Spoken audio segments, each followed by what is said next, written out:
이번은 좀 뒤로 이번은 좀 tum lepchasa kujosu kyabada yode jesu chebe yang yang jesu kodishi jesu chebe tu da chabana sashi sawana chebe kujo ishi jesu chebe roji chudi de buka cha kang chebe da ko je yo kujosu chebe sawana chebe tabi shi po peishin de yin sa de kujosu sa shege de xin me dong xin song da won de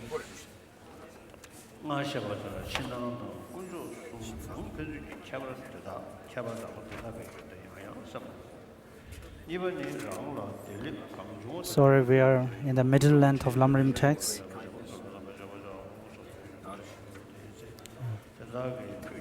We're on page number 73, the middle length Lamrim. Sorry for a little bit late.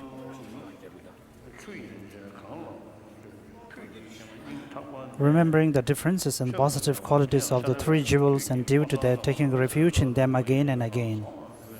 Alex. So again, we are on the page number 73, the last paragraph, middle length Lamrim. As explained above, think about the differences between non-Buddhist and Buddhist, as well as between the three jewels, and think about their positive qualities. Remembering their great kindness and due to that exerting yourself at all times to make offerings to them and offering them even the first portion of your food and drink. This is 10 points. Constant offering. Second, the peculiarity that the collections are completed with little trouble. Third, the impure offerings. Fourth, the manner of respect when offering. The next, the need to exert yourself in making offerings. If you do that through the power of the roots of virtue that grow in the most excellent field, the power of your intelligence with regard to the stages of the path will increase. As long as your intelligence is very feeble, such that you do not retain the words while listening, do not understand the meaning while reflecting, and nothing arises in your mind during meditation, the quintessential instruction is to rely on the power of the field. Also, the offering is not confined by the thing offered, it is confined for your faith. As is stated in the scriptures, if you have faith, it is enough to offer mandalas, water and offerings that no one owns. Therefore, you should act accordingly even if you do not have any material things to offer.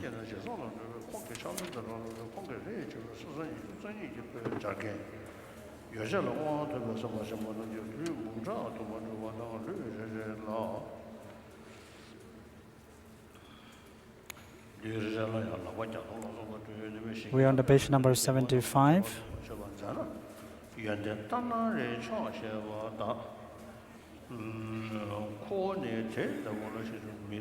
Remembering their great compassion and due to that establishing other migrating beings in such a mode of behavior.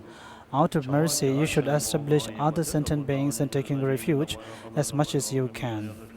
Whatever you do and whatever requirements you see, rely on the three jewels and to what is in agreement with them, such as making offerings to them. However, it is inappropriate to rely in every way to that which is not in agreement with them, such as bond. Consequently, you should trust the three jewels at all times.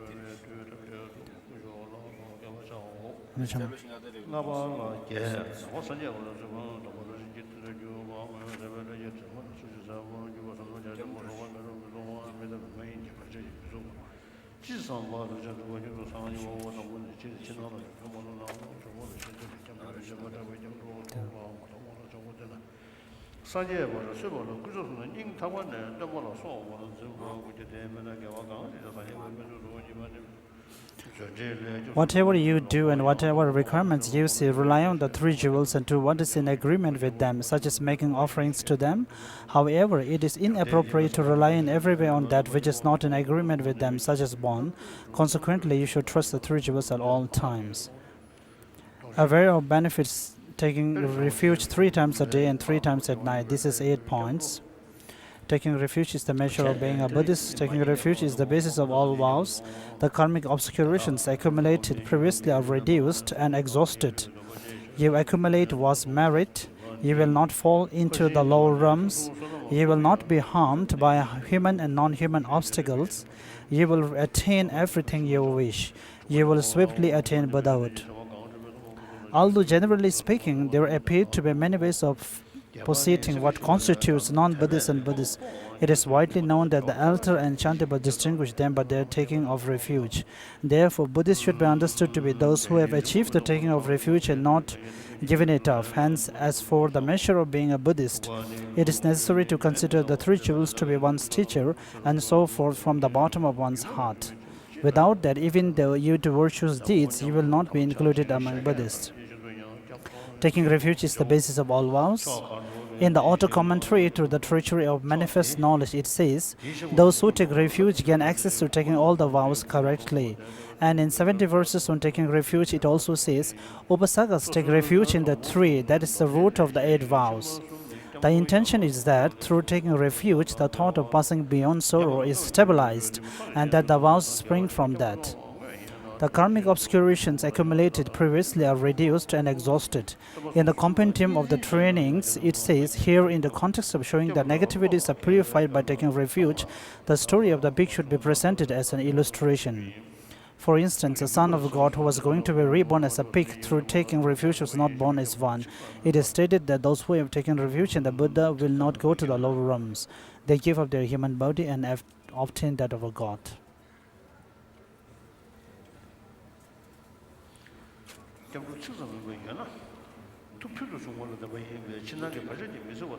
Page number 77. Not giving up the three jewels even for the sake of your life or love and guarding against this. There is no doubt that we will be separated from this body life and possession.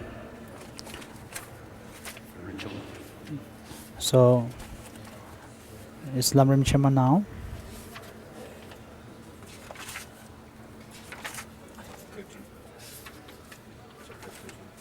Short on.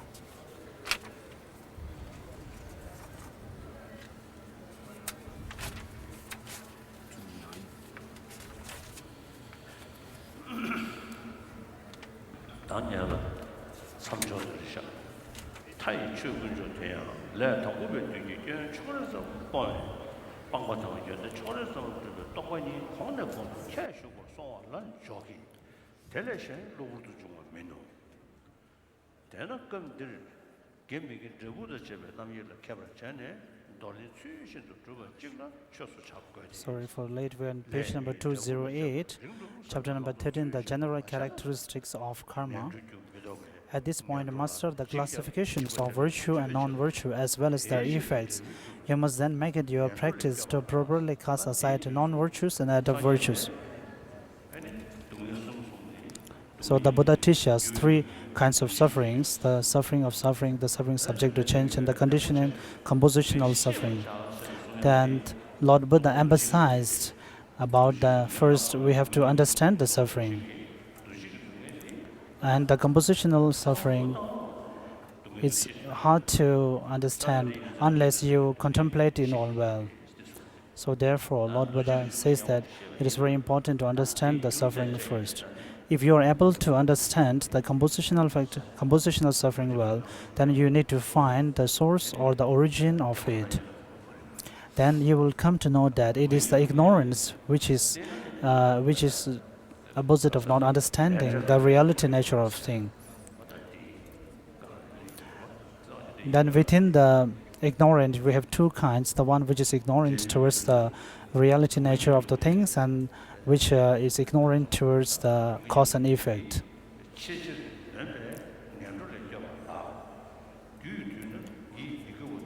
Consequently, in order to be protected from the miserable realms at the time, as it is stated in the foreign verses, that the non-virtues have to be avoided first. This in turn is contingent upon attaining conviction about karma and its effects. So here, when we speak about the good and bad, or the positive and negative, then the happiness or the joyful experience is positive, and the suffering is considered to be negative. Then the causes which brings the joyful experiences are also kind of negative, and the causes which brings the sufferings are also kind of the causes which brings the suffering is negative and the happiness is positive. And when you engage in such kind of causes, and if that brings the happiness in others, subsequently it will also bring the same happiness in you. And if you engage in such kinds of causes and conditions by which the other peoples will suffer, that in turn will bring suffering to you also. Which is page number 210, developing the faith of conviction that is the root of all temporary happiness and certain goodness. The second part of the explanation of how to achieve happiness in the next life, developing the faith of conviction in karma and its effects, consists of reflecting on karma and its effects in general and in detail. Reflecting on karma and its effects in general, this explanation is divided into the actual way in which to reflect in general. In general, the actual way to reflect on karma and its effects entails 4 points: the certainty of karma, the magnification of karma, not experiencing the effects of action that you did not do, that the actions you have done do not perish. So, if a cool breeze comes to you, and if we have to say that it is also an effect of karma, then it is something we have to think about it. But due to the cool breeze blowing, if you find a pleasant emotion, then that is due to the effect. But the nature of blowing the cool breeze itself, if we have to refer to it as also due to the karma, then we have to think again about it. Due to the blowing of a cool breeze, it may bring a happiness to a certain person, but for the other it may not be the same. It may be an unpleasant feeling. So for a certain person, a cool breeze brings a pleasant emotion. For other, it brings a kind of sufferings. So it shows that it is even due to the karmic. All happiness in the sense of feelings of ace, whether of ordinary or noble beings, including even the slightest pleasures, such as the rising of a cool breeze for being born in a hell, arises from previously accumulated virtuous karma. It is impossible for happiness to arise from non-virtuous karma. All sufferings in the sense of painful feelings, including even the slightest suffering occurring in an arahat's mind stream, arise from previously accumulated non-virtuous karma. It is impossible for suffering to arise from virtuous karma. The precious garland.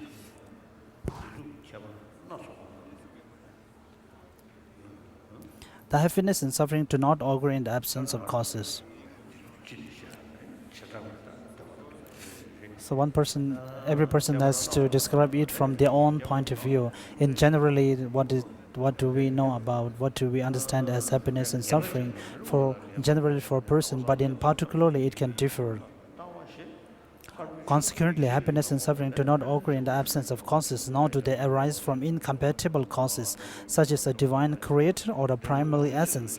Rather, happiness and suffering in general come from virtuous and non-virtuous karma, and the virtuous particular happinesses and sufferings arise individually, without even the slightest confusion from various particular instances of these two kinds of karma. Attaining certain knowledge of the definiteness or non-deceptiveness of the karma and its effects is called the correct waypoint for all the Buddhists and is praised as the foundation of all virtue.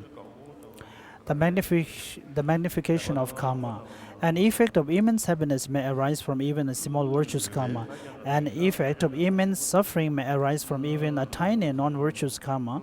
Hence, internal causation seems to involve a magnification that is not found in external causation. Moreover, it is said in the collection of indicative verses, like a poison that has been ingested, the commission of even a small sin creates in your lives hereafter great fear and terrible downfall.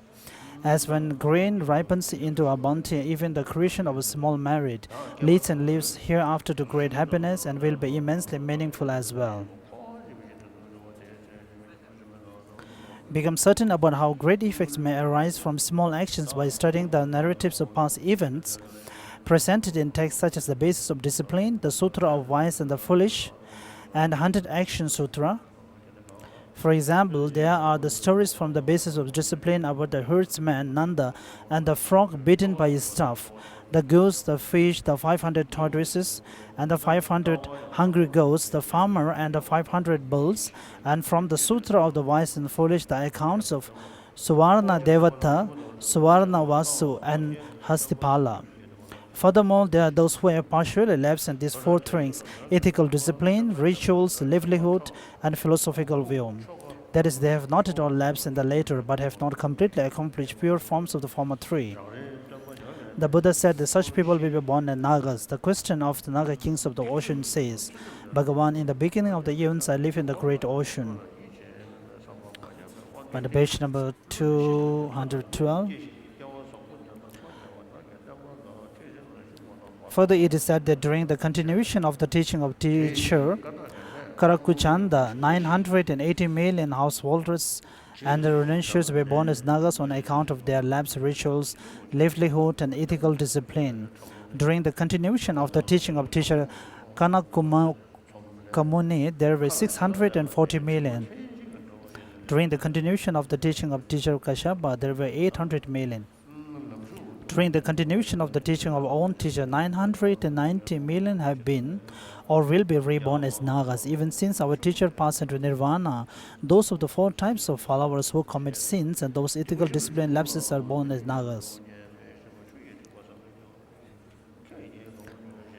We're in the last para.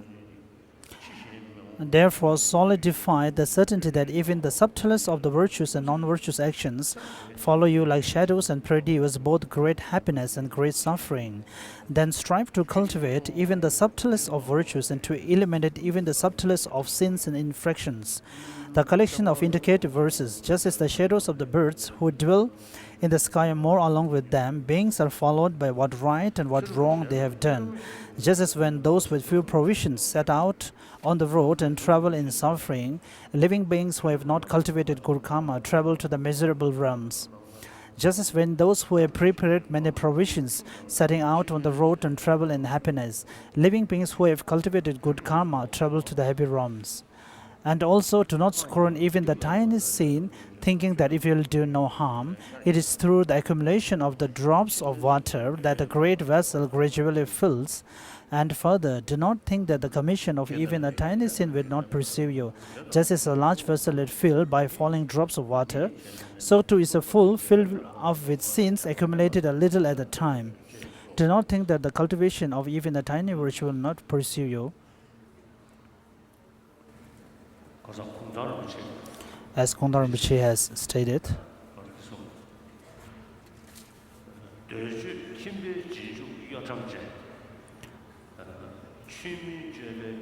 the followers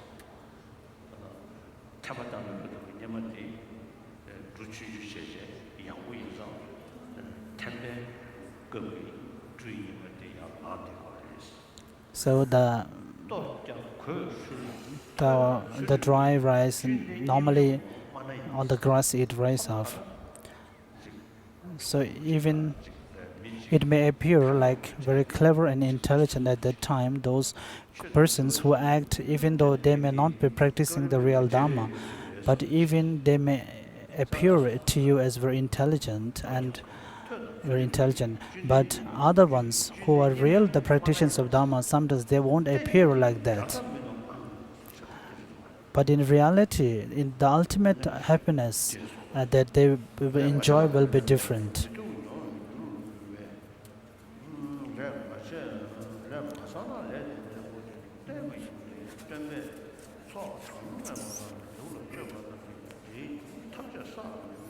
So in page number 214, not experiencing the effects of actions that you did not do. So if this is due to the great aspiration and intent of the Lord Buddha.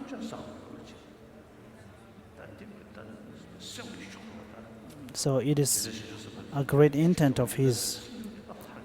If you have not accumulated the karma that is cause for an experience of happiness or suffering, you will in no way experience the happiness or suffering that is its effect. So therefore, the great beings like Buddha, they dedicate all the virtuous acts of the three times, past, future, and present, even oneself and even others, to the benefit of the other sentient beings. And not only that, they have been practiced this for the multiple and the countless times. The actions you have done do not perish. Those who have done virtuous and non-virtuous actions create pleasant and unpleasant effects. As Ufta Dasidawa So means praise for the exalted one says, the Brahmin said the virtue and sin may transfer to others like giving and receiving a gift. You taught that what one has done did not perish, and that one does not meet with the effects of what one has not done. Furthermore, the king of concentration Sudra states, further, once you have committed an action, you will be experience its effects, and you will not experience the effects of what others have done. Moreover, the basis of discipline says, even in 100 eons, karma does not perish. When the circumstances and the time arrive, being surely feels the effects.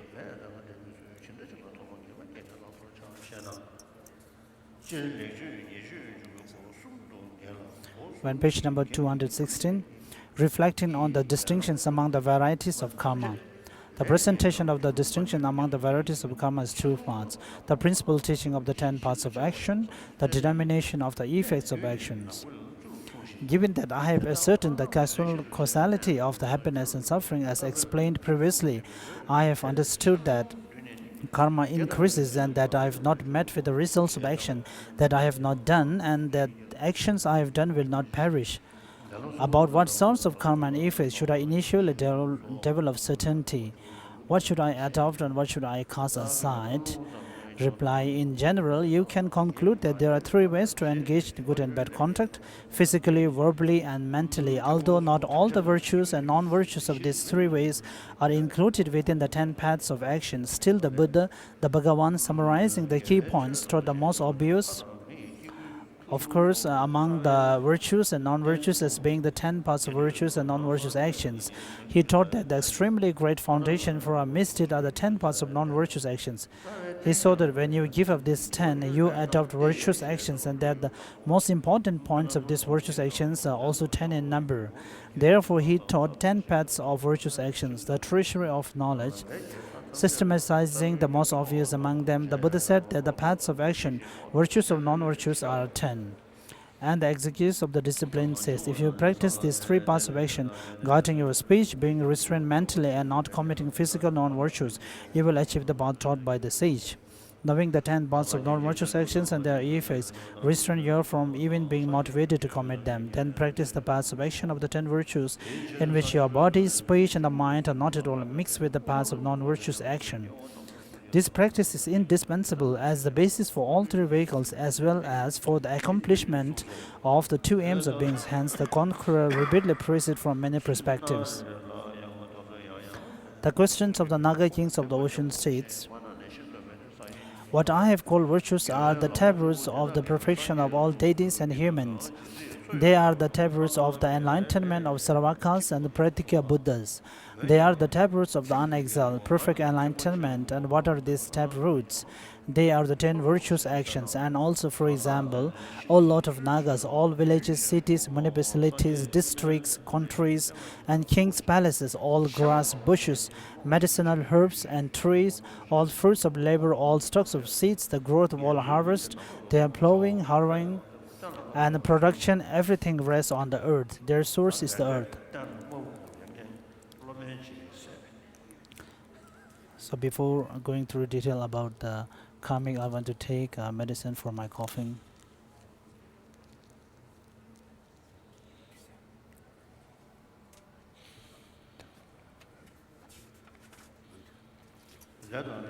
We're on the page number 218, the determination of the effects of action. There are 3 points to the determination of the effects of action: non-virtuous actions and their effects, virtuous actions and their effects, the presentation of other classifications of karma. These are explained in 3 parts: the actual paths of non-virtuous actions, distinctions of weight, and exposition of the effects. The 10 paths of non-virtuous actions are as follows. What is killing? The compendium of determination teaches these in 5 categories: basis, perception, attitude, affliction, and conclusion. However, you can condense the middle 3 into the category of attitude and add the category of performance to give you a condensed presentation of each of the paths of action in 4 categories: basis, attitude, performance, and culmination. Such a presentation is easy to understand, and there is no contradiction between it and the intention in Asanga's teaching. Among these, the basis of killing is a being who is alive. Moreover, the levels of yoga did as the qualification, other as in another living being. This is in consideration of cases of suicide. and when there is a scene of commission that lacks culmination. Concerning the three aspects of attitude, perception, motivation, and affliction, perception has four types. Perceiving a living being to be a living being, perceiving a living being not to be a living being, perceiving what is not a living being not to be a living being, perceiving what is not a living being to be a living being. The first and third perceptions are accurate, whereas the second and fourth are mistaken. In some cases, there may be specific motivation. For example, someone may plan to kill only someone called Devadatta, and he or she then commits murder. However, if this person mistakes Yashnadatta for Devadatta and kill him instead, there is no actual sin. Hence, such an action of killing requires an accurate perception. If at the time of performance the killer has a general motivation, thinking that no matter what happens, he or she will kill, an accurate perception is not necessary. Knowing this to be the case for any of the remaining 9 non-virtuous actions. The affliction is any of the 3 mental poisons, and the motivation is the desire to kill. As for the performance, it makes no difference between whether the performers do it themselves or cause someone else to do it. The nature of the performance is killing by way of a weapon, poison, a spell, or the like. The culmination is the death of another on account of the performance, either at that point in time or at another point in time. Further, the treasury of knowledge says, if the killer dies prior to or at the same time as the victim, there is no actual infraction, since the killer has been assumed another life. Stealing. The basis of stealing is anything owned by another. Among the 3 aspects of attitude, the perception and the affliction are same as above. The motivation is the desire to take the thing from another person, even though he or she has not given it to you. As for the performance, the performer is as before. The nature of the performance and act of stealing is either robbing by force or theft by subterfuge. They are equivalent. Further, whether people engage in deceit about debts and trusts or what is not given by other deceitful means, and whether they act for the sake of their own interests or others' interests or to harm another, these are all equally considered stealing. As for the culmination, the compendium of determination says, moving it to another location. While there are many cases that are incompatible with the meaning of this passage, moving the thing from its original place to another is merely an illustration. In the cases of things such as fields, moving it is not possible, yet you must be able to proceed a culmination. Therefore, in such a case, the culmination is thinking that you have acquired. Further, if you cause another to rob or cause them to steal, it is enough that the other person has that thought. This is like the case in which someone is killed without your knowledge, but by some person whom you have sent. When the victim dies, the one who caused the murderer to kill incurs an actual sin. Third, sexual misconduct. There are 4 possible bases of sexual misconduct: a person with whom you should not have intercourse, inappropriate body parts, inappropriate places, and inappropriate times. Those with whom one should not have intercourse in case of men or women with whom you should not copulate, all man and innocuous. The compendium of determination refers to the first. Those indicated in the sutra, such as your mother, and those protected by mothers, are those with whom you should not have intercourse. The meaning of this is as per the scholar Ashwagosha said, those with whom you should not copulate are those held by another, those having a religious insignia, those under the protection of family or king, a prostitute who has been taken by another, and those who relate to you. These are the ones with whom you should not copulate. Those held by another are others' wives. Those who have a religious insignia are renunciate women. Those protected by a family are those who have not yet become brides, and are protected by kinsfolk such as their father, who are protected by a father-in-law or a mother-in-law, who are protected by a god, or who in absence of this are protected even by themselves. Those protected by a king or his representative are those concerning whom a punitive law has been laid down. The line stating that sex with a prostitute for whom another is paid is sexual misconduct shows that there is no sexual misconduct in hiring a prostitute yourself. The great elder also taught this in a similar way. Man, the second in the list of those with whom you should not have intercourse, refers both to oneself and the others. Inappropriate body parts are body parts of other than vagina. The master Ashwagosha says, what are inappropriate body parts? The mouth, the anus, the corpse, thigh pressed together, and the hand in motion. This accords with what the great elder says. The inappropriate body parts are the mouth, the anus, the front or the rear orifices of a boy or a girl, and your own hand. Inappropriate places are areas such as the vicinity of gurus, for instance, a place where there is a stupa in the presence of many people, or on uneven or harsh places that are harmful to the person with whom you are having intercourse. The master Asvagosha says, in this case, inappropriate places are the ones, these are locations of sublime teaching, stupas, images, and the like, and bodhisattvas, and the vicinity of an abbot, the preceptor, and one's parents. Do not have intercourse in these inappropriate places. The great elder also taught this. Inappropriate times are when the woman is menstruating, when she is at the end of a term of pregnancy, when she is an infant who is nursing, when she is observing a one-day vow, when she has an illness which makes sexual intercourse inappropriate. Sexual intercourse is also appropriate in excess of a proper amount. A proper amount is having intercourse up to 5 times a night. The Master Asvagosha says, in that case, inappropriate times are when a woman is menstruating, pregnant, has an infant, is unwilling, is in pain or unhappy and the like, or is maintaining the 8-part one-day vow. Again, the great elder is similar to Asvagosha, with the difference is that he says the daytime is an inappropriate time, given that the 3 bases, sexual intercourse using inappropriate body parts in an inappropriate place or at an inappropriate time, become sexual misconduct, even in regard to your own wife. It is certainly the case that they become sexual misconduct in regard to others. Of the 3 aspects of the category of attitude, perception, motivation, and affliction, perception is spoken of in the compendium of determination and in the text on discipline. The compendium of determination says that the perception of this as that must be accurate. However, the Buddha says in the text on discipline that in the case of curtain transgression of unchastity, it is the same whether the perception is mistaken or accurate. The Treasury of Knowledge auto-commentary explains that if you have approached another's wife with the perception that she is your own wife, then this does not become an actual part of non-virtuous action. Vasubandhu presents 2 systems in regard to an intercourse under the perception that another person's wife is the wife of a third person, one in which intercourse becomes a part of non-virtuous action, and one in which it does not.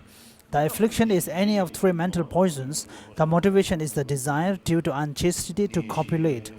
As for the performance, the compendium of determination states that even in terms of causing others to commit sexual misconduct, the instigator of such an action augurs the misdeed of sexual misconduct as well. However, the Treasury of Knowledge auto-commentary explains that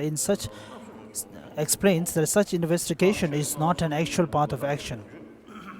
You should examine whether Asanka's explanation may mean that such instigation is fault, which is not an actual part of action. The culmination is a sexual union of 2 parts. Lying. The 8 bases of lying are that seen, that heard, that distinguished, and that cognized, as well as 4 opposites of these. Lying is when someone else, the recipient of the lie, comprehends the meaning of the lie.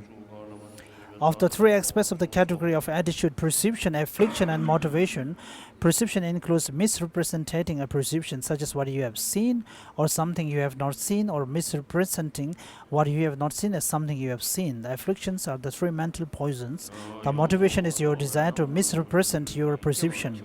The performance is indicating something through speaking, through choosing not to speak, or through gesture. Further, in terms of the purpose, it is said to be same whether you speak for your own purposes or for the sake of others. In this case, it is said that even causing others to engage in the 3 types of speech, lying, derisive speech, or offensive speech, is the same as doing it yourself. Vasubandhu's Treasury of Knowledge and auto-commentary explains that all 4 work of non-one should constitute parts of action when you cause others to do them. The text on discipline said that you yourself must speak in order to incur full infraction.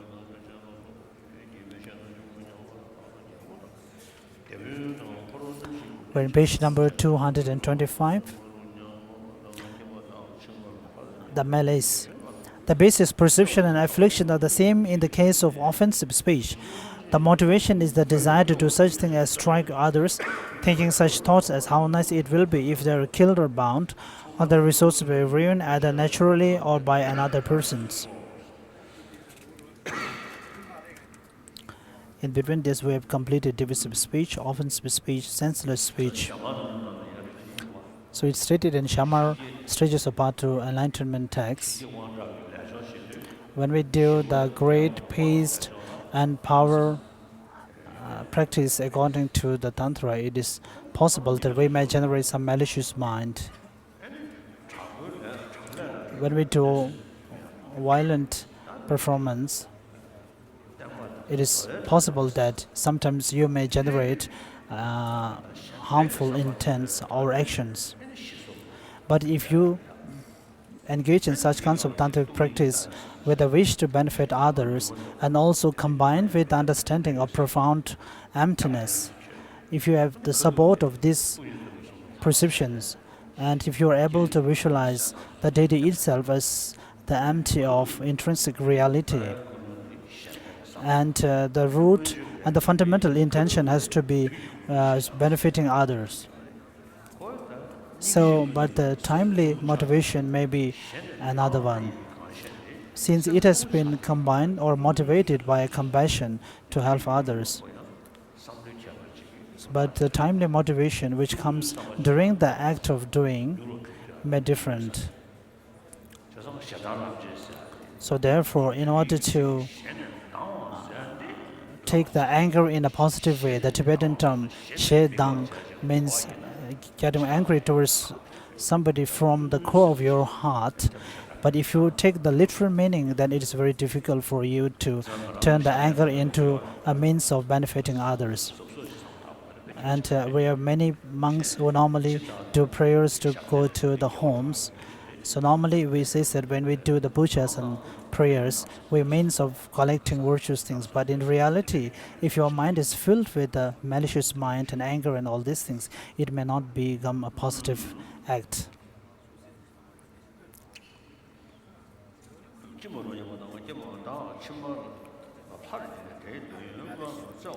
The basis perception and afflictions are the same as in the cases of offensive speech. The motivation is the desire to do such things as strike others, thinking such thoughts as how nice it will be if they were killed or bound or their resources were ruined, either naturally or by another person. The performance is having that thought. The culmination is a determination or decision to do things such as a beating. Moreover, it is incomplete. It is complete if the following 5 attitudes are present, and incomplete if they are not. The 5 are an attitude of hostility, driven by a refrain apprehension of the characteristics of the causes of the harm and the phenomena related to them. An impatient attitude by way of not being patient with those doing the harm to you. A resentful attitude based on repeated improper attention to and mindfulness of the causes of your anger. An envious attitude which thinks how nice if my enemies were beaten or killed. An attitude that is dominated by a lack of shame about your malice and obliviousness about the determination to be free of its faults. Attitudes of simple malice are as follows: to the extent that you reflect, someone has harmed me or is harming me, think about how to bring harm to whoever is doing or did the harm. All this is malice. Other examples of simple malice are the wish that someone else's relatives, resources, or virtues, etc., must deteriorate in this lifetime, and wish that someone else might go to a miserable realm in the future lifetime.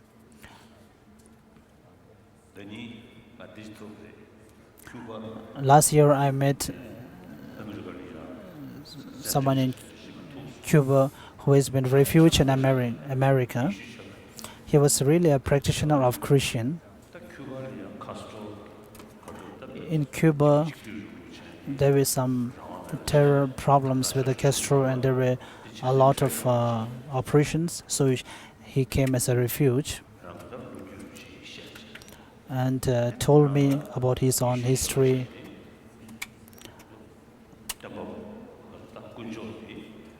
He was a practitioner of Christian, and he was telling me about the God as a creator, and he has really very firm devotion to the Lord. So the one who is giving suffering to them is the Castro, and he prays that, so please bring Castro as soon as possible to heaven. They pray to the God. So is this a harmful intent or what? Because he's harming to you and they are protesting. But then if they bring, he becomes to the heaven, but he are not praying that it become harm to come to him, but that he be reborn in a heaven as soon as possible. When we normally practice with a sincere meditative absorption of compassion and emptiness, and through such qualities and in meditative way, we are able to liberate other things to the higher rebirths and to the paradise.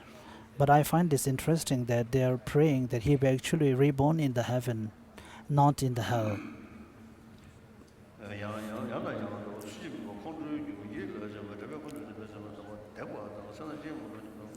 Wrong views. The basis of wrong views are existent objects of the three aspects of the attitude. The perception is perceiving to be true the meaning of a mistaken denial of the existence of an existent object. The affliction is any of the three mental poisons.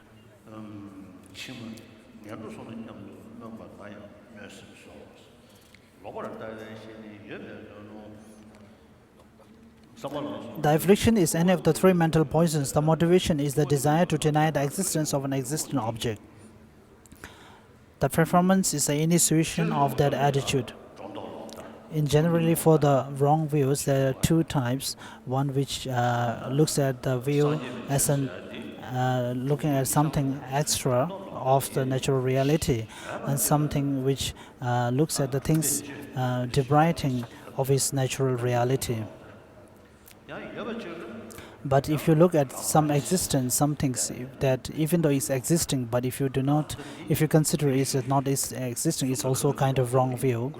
Among the 10 virtues, 10 negative actions, among the 10 negative actions, the wrong views is also one of the wrong views that are explained here. The performance is the initiation of that attitude. Moreover, there are 4 types of such performance: mistaken denial of causes, effects, activities, and existent entities. Mistaken denial of causes is thinking that right or wrong behavior do not exist and so forth. Mistaken denial of effect is thinking that the fruitions of this sorts of behavior do not exist. Mistaken denial of activity is of 3 types.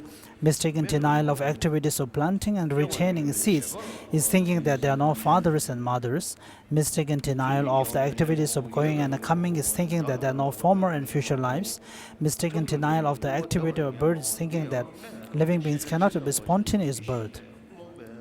The 4th type of performance of wrong view, mistaken denial of existing entities, is thinking that arahats and such do not exist.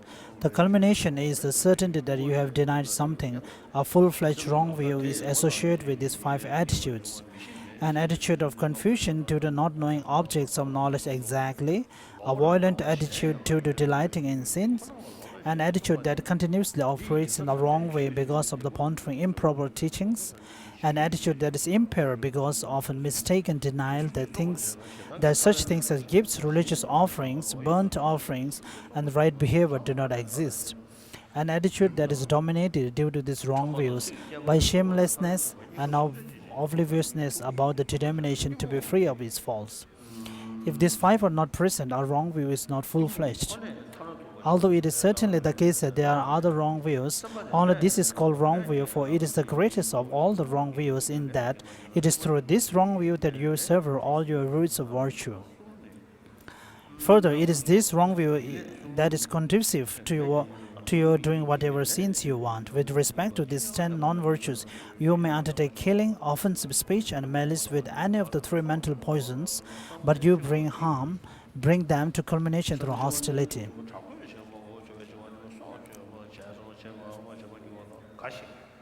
You may undertake stealing, sexual misconduct, and covetousness with any of the 3 mental poisons, but you bring them to culmination only with attachment. As for lying, divisive speech, and senseless speech, you may both undertake them and bring them to culmination with any of the 3 mental poisons. You may undertake wrong view with any of the 3 mental poisons, but you bring it to culmination only with delusion. Among these 10, intentions are actions, yet they are not paths of action. The 7 non-virtuous actions of the body and speech are not only actions but are also paths of action, because body and speech are the basis of the intended operation. The 3 mental non-virtues, covetousness and so on, are paths of action but are not actions. Distinctions of weight. Distinctions of weight are explained in 2 parts: the weights of the 10 paths of non-virtuous actions, the criteria for powerful actions. The weights of the 10 parts of non-virtuous actions.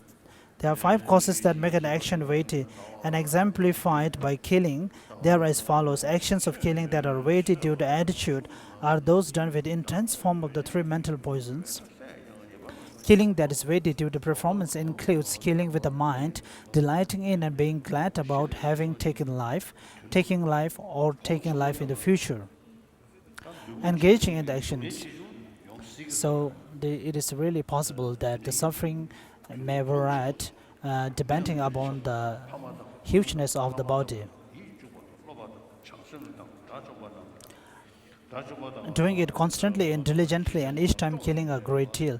Killing your victim by torture, killing after frightening your victim into performing inappropriate actions, killing while your victim is weak, suffering or impoverished, and while the victim is mourning or privately reciting laments.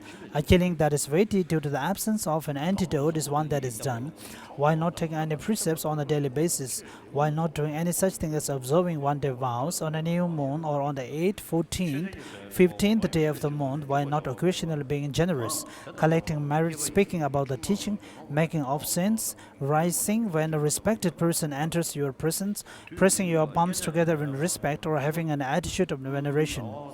Why not from time to time becoming ashamed, embarrassed, or having a preponderance of contrition?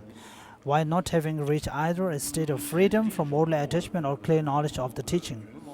Killing that is weighty due to clinging to the previous is that done in the reliance on any sort of wrong view. For example, there are those who kill out of a desire to be religious, relying on the views of those who make animal sacrifices. They think that there is no fault in slaughtering livestock because the Lord of all beings created them to be used. Killing that is weighty due to its basis is taking the life of a large animal, a human fetus, your parents, your uncle or aunt, someone such as a guru, a close friend, a learner, a bodhisattva, arahat, or a pratikya Buddha. Also, it is killing which is weighty due to its basis when you know that a Tathagata cannot be killed and you bring forth blood from a Buddha with an intention to harm. Killing that is done with the opposite of those 5 causes is a light killing. You should understand that the weight of the remaining non-virtuous action is similar to killing except for the bases which are as follows. Stealing is weighted due to its basis. If it involves taking a great deal or taking good things, or stealing after deceiving those who trust you, or stealing from the lowly, the impoverished, the renunciates, or the other Buddhist practitioners, or involves stealing what is highly valued or stealing the property of learners, arahats, pratikya Buddhas, the community or the stupas. Sexual misconduct that is weighty due to its basis is sleeping with those whom you should not have intercourse with, your mother, those who are her relatives, the wives of men who are close friends, nuns, probationary nuns, or female novices. In terms of appropriate body part, sexual misconduct that is weighty due to its basis oral intercourse. In terms of improper time, it is intercourse with one observing a one-day vow, a pregnant woman at the end of term, or one who is ill. In terms of an inappropriate place, it is intercourse in the vicinity of a stupa or within the compound of the community.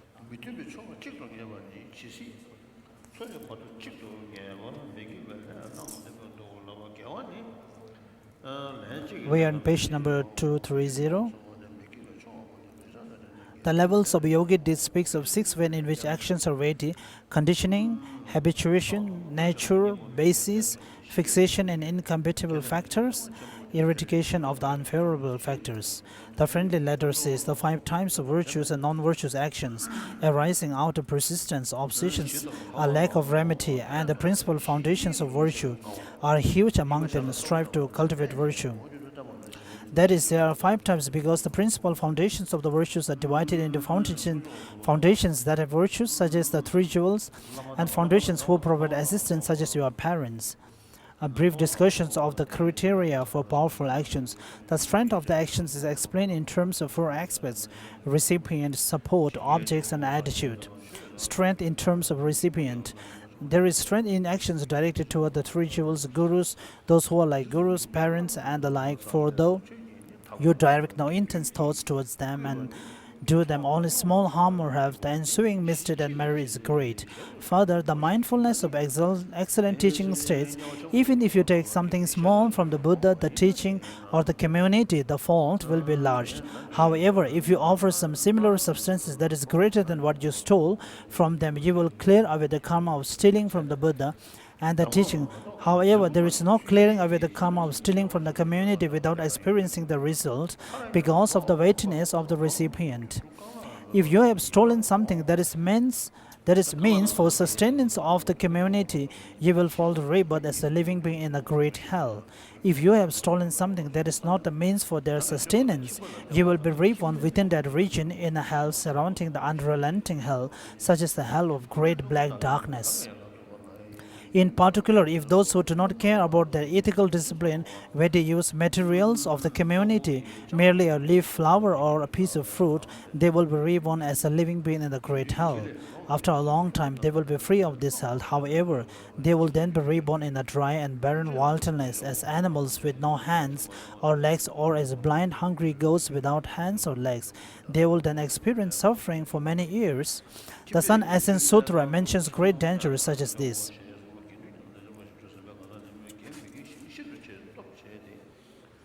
On page number 232, within the community, persons who are bodhisattvas are extremely powerful recipients in terms of activities that are either in virtues or non-virtues. The seal of engaging and developing the power of faith sutra says that it is an immeasurably great sin for someone to become angry and turn his or her back on a bodhisattva, saying, "I will not look upon this evil person." Then for someone to become angry and pull all the living beings in the 10 directions into a gloomy prison. Further, it states that if someone were to despise any bodhisattva, it will be a sin immeasurably greater than that of someone stealing all the belongings of all the living beings in Jambudeva.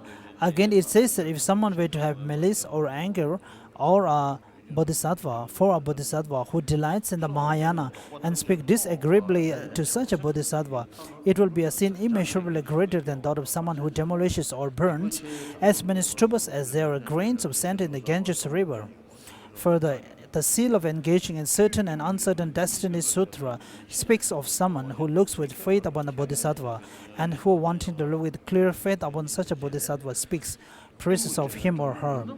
This person will accumulate merit that is immeasurably greater than that of someone who lovingly gives eyes to all the living beings of the 10 directions after they all have lost their eyes, and frees such living beings from incursion, establishing them in the bliss of a universal monarch of Brahma.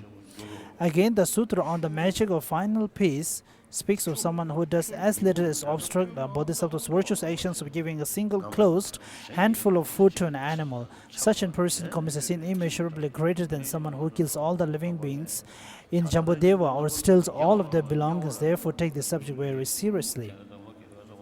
Strength in terms of support. Although even a small lump of iron sinks to the bottom of a body of water, the same substance made into a vessel, even a large one, floats on the top likewise. The Buddha said, sins committed by those who are not knowledgeable, and those who are knowledgeable are heavy and light as well. The great final Nirvana Sutra states a reason for this. Just as a fly that is stuck to the nasal mucus cannot extricate itself, so the ignorant cannot extricate themselves from even small shortcomings. Further, they cannot do virtuous actions because they are without regret. Even though they have previous virtuous actions, they defile them with sins because they hide their faults. The causes of experiencing a fruition of a non-virtue in the present lifetime are therefore transformed into causes of great suffering and become causes for experiencing a very severe hell. This is similar to the way in which a handful of salt is put in a little water, the water becomes hard to drink, or to the way in which a person who borrows a gold coin from another but cannot repay it falls deeply in debt and suffers. Further, in 5 ways, even light causes of fruitions in the present will ripen in the hell, being ignorant, having small roots of virtue, having weighty sins, not having been regretful, and perform a purification and not initially cultivating virtue. Therefore, the Buddha said that non-virtues are light for the knowledgeable who regret their former non-virtuous actions, restrain themselves from the future non-virtuous actions, do not conceal their sins, and do virtuous actions as remedies for those non-virtuous actions. However, non-virtues are weighty for those who make a pretense of being knowledgeable and do not do these actions but belittle them and engage consciousness in a non-virtuous action. Page number 34.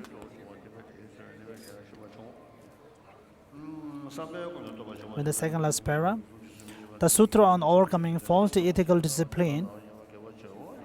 So in page number 235, The strength in terms of attitude. The heap of Jewel Sutra mentions all of the living beings in the universe of 3 billion volt system, each making a stupa of the Buddha as large as Mount Meru, and each paying reverence to it in all their actions for the 10 million eons. It says they're far greater than the merit that is merit in a bodhisattva's throwing just a single flower toward a stupa with an attitude that is imbued with a desire to attain omniscience.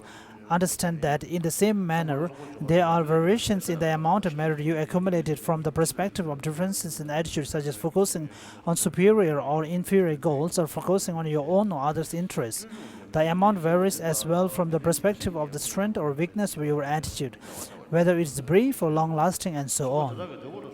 With regard to wrongdoing, afflicted attitudes that are strong and long-lasting of greater strength, and among this hatred is very powerful.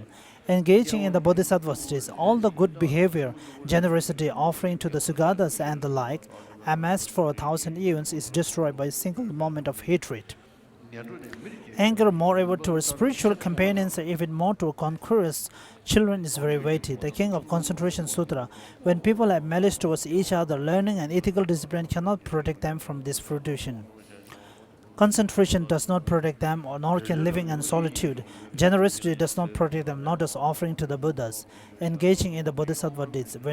Were you to harbor harmful thoughts towards such a conqueror child, a benefactor, you will remain in hell for eons as numerous as those thoughts, thus the sages said. Page number 236. An exposition of the effects, the fruitional effects. Each of the 10 parts of action depends upon the basis of 3 mental poisons that occur in 3 strengths, small, medium, and great. Therefore, there are 3 fruitional effects for each action in the levels of yoga deeds. It says that through each of the great forms of the 10 non-virtues, killing and so forth, you will be reborn in the hell. Through each of 10 medium forms, you will be reborn as a hungry ghost. And through each of the 10 small forms, you will be reborn as an animal.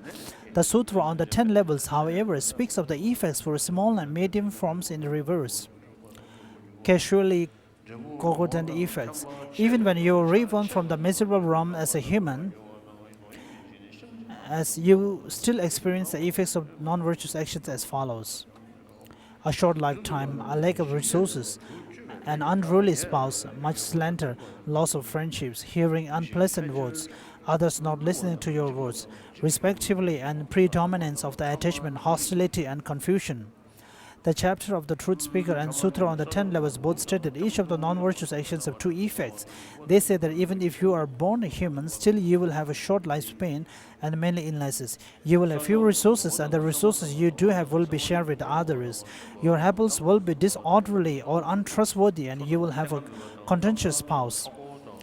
Others will slander you a great deal, and they will deceive you. Your habits will not get along and will misbehave. You would hear unpleasant and quarrelsome speech. Your words will not be respected or understandable, and your confidence will not be unshakable. You would have great attachment and non-contentment. You would seek the unbeneficial or not seek the beneficial, and you will harm others or others will harm you. You will have bad views and will be deceitful. The former gurus assert the liking to kill and so on even once you have been born a human are casually concordant behavioral effects, and the above mentioned effects are casually concordant experiential effects. Environmental effects. From the non-virtuous actions of killing such things in the external environment as food and drink, medicine and fruits will have little strength, be ineffective, have little potency and power, or being difficult to digest will induce illness. Hence, most living beings will die without lying of their expected lifespans. So here the black karma, negative karma. So its result and all is finished here.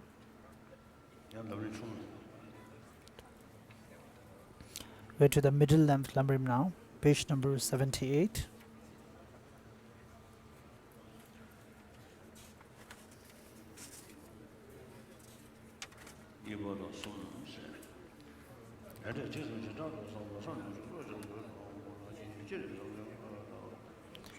Generating the faith of conviction and karma and its effects. This is 3 points: considering karma and its effects in general, considering karma and its effects in particular.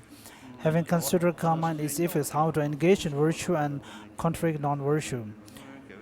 This has 2 points. The actual way to consider karma is its effects in general. How karma is certain, the great increase of karma. You do not meet with karma you have not created. Karma you have created does not dissipate.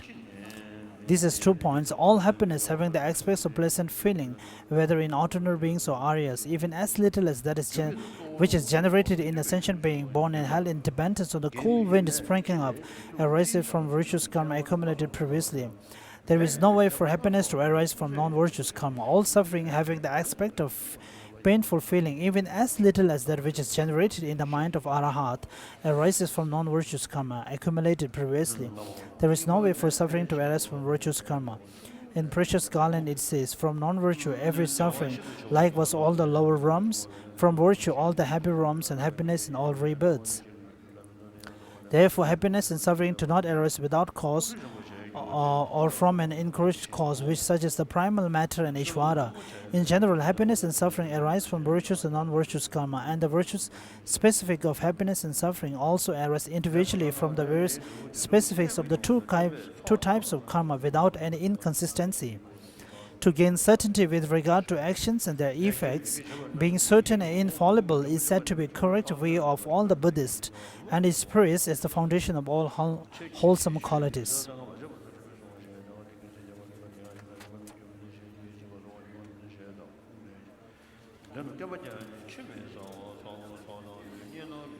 Page number 79.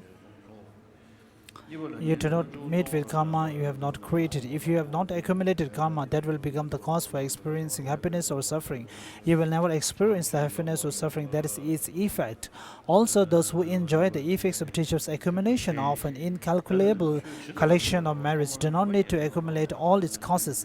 However, they do need to accumulate one part of them. Karma you have created does not dissipate. The virtuous and non-virtuous actions that have been done issue forth pleasant and unpleasant effect. In the praise of Exalted One, it says, Brahmins say that they can transfer virtues and negativities, as though giving and taking them. You said what is done won't vanish, what is not will not be met. And then from the King of Meditative Stabilization Sutra, plus you cannot but touch your deeds. What others did you will not feel. And from the basis of scriptural transmission, karmas do not go to waste. Even in 100 years, when they find the time and prerequisites, they will bring the effects for the embodied beings. Considering the specific division, this is 2 points, indicating that there are mainly 10 parts of actions, settling actions and their effects. Thus, first generate certainty concerning the ways of actions and the effects through realizing their effects. Happiness and suffering are certain to have their individual causes. The karma increases greatly, that you do not meet with anything you have not created. And the karma does not dissipate. Now, what actions would be adopted and rejected in general? The doors for engaging in good contact and faulty contact are determined to be 3. Although not all virtues and non-virtues of the 3 doors are included in the 10 paths of action, the Bhagavan summing of the essential points have stated that more obvious or coarser virtues and non-virtues, the great foundations of misdeeds, as the 10 unwholesome paths of action. Having seen that when they are abundant, the most significant points are also included in 10. He taught them to be the 10 wholesome paths of actions. In the treasure of manifest knowledge, it says, he subsumed the most obvious among them. The various virtues and non-virtues were stated as 10 paths of action. Also, in the exegesis of the discipline, it says, guarding your speech and completely restraining your mind, refraining from non-virtuous deeds with your body. Once you have purified these 3 paths of action, you will attain the path that was taught by the seer. Second, explanation of cherishing the adoption and abandonment of the 10 paths of action. Third, giving up hypocrisy. Settling actions and their effect. This is 3 points. Negative actions. Should we offer the prayer for tea blessing?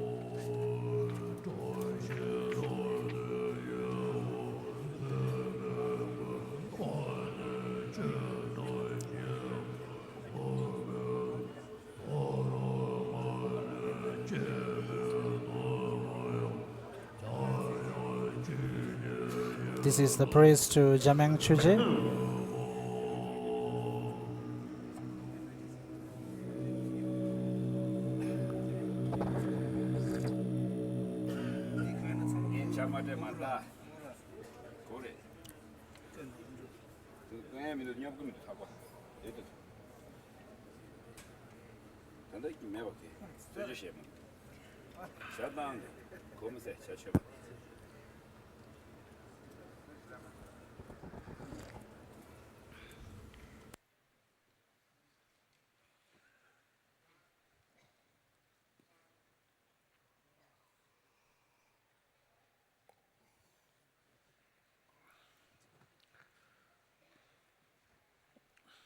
对的，地上人全都开了，少个你们就是个吧？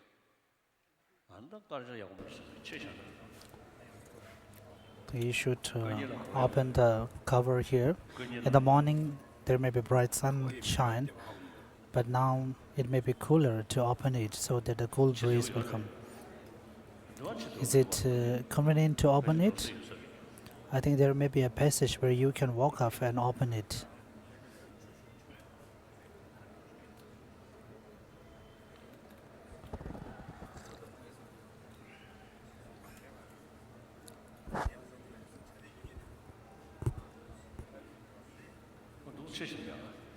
I think it's better if you open it.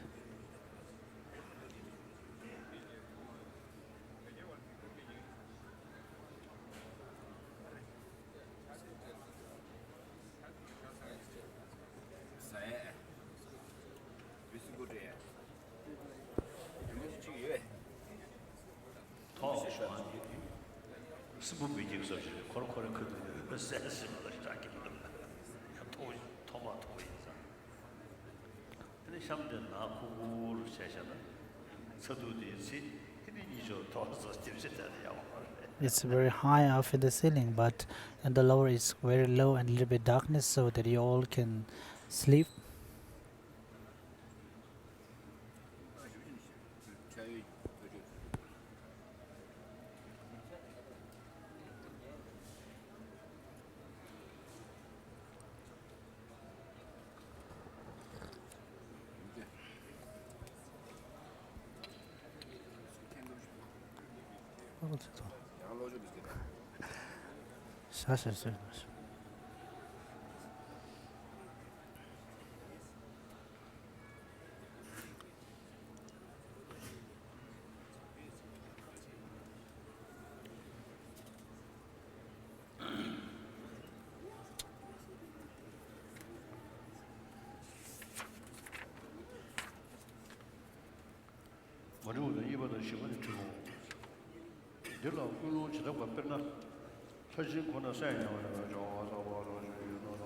Page number 81, continuing from the Midland Lamrim.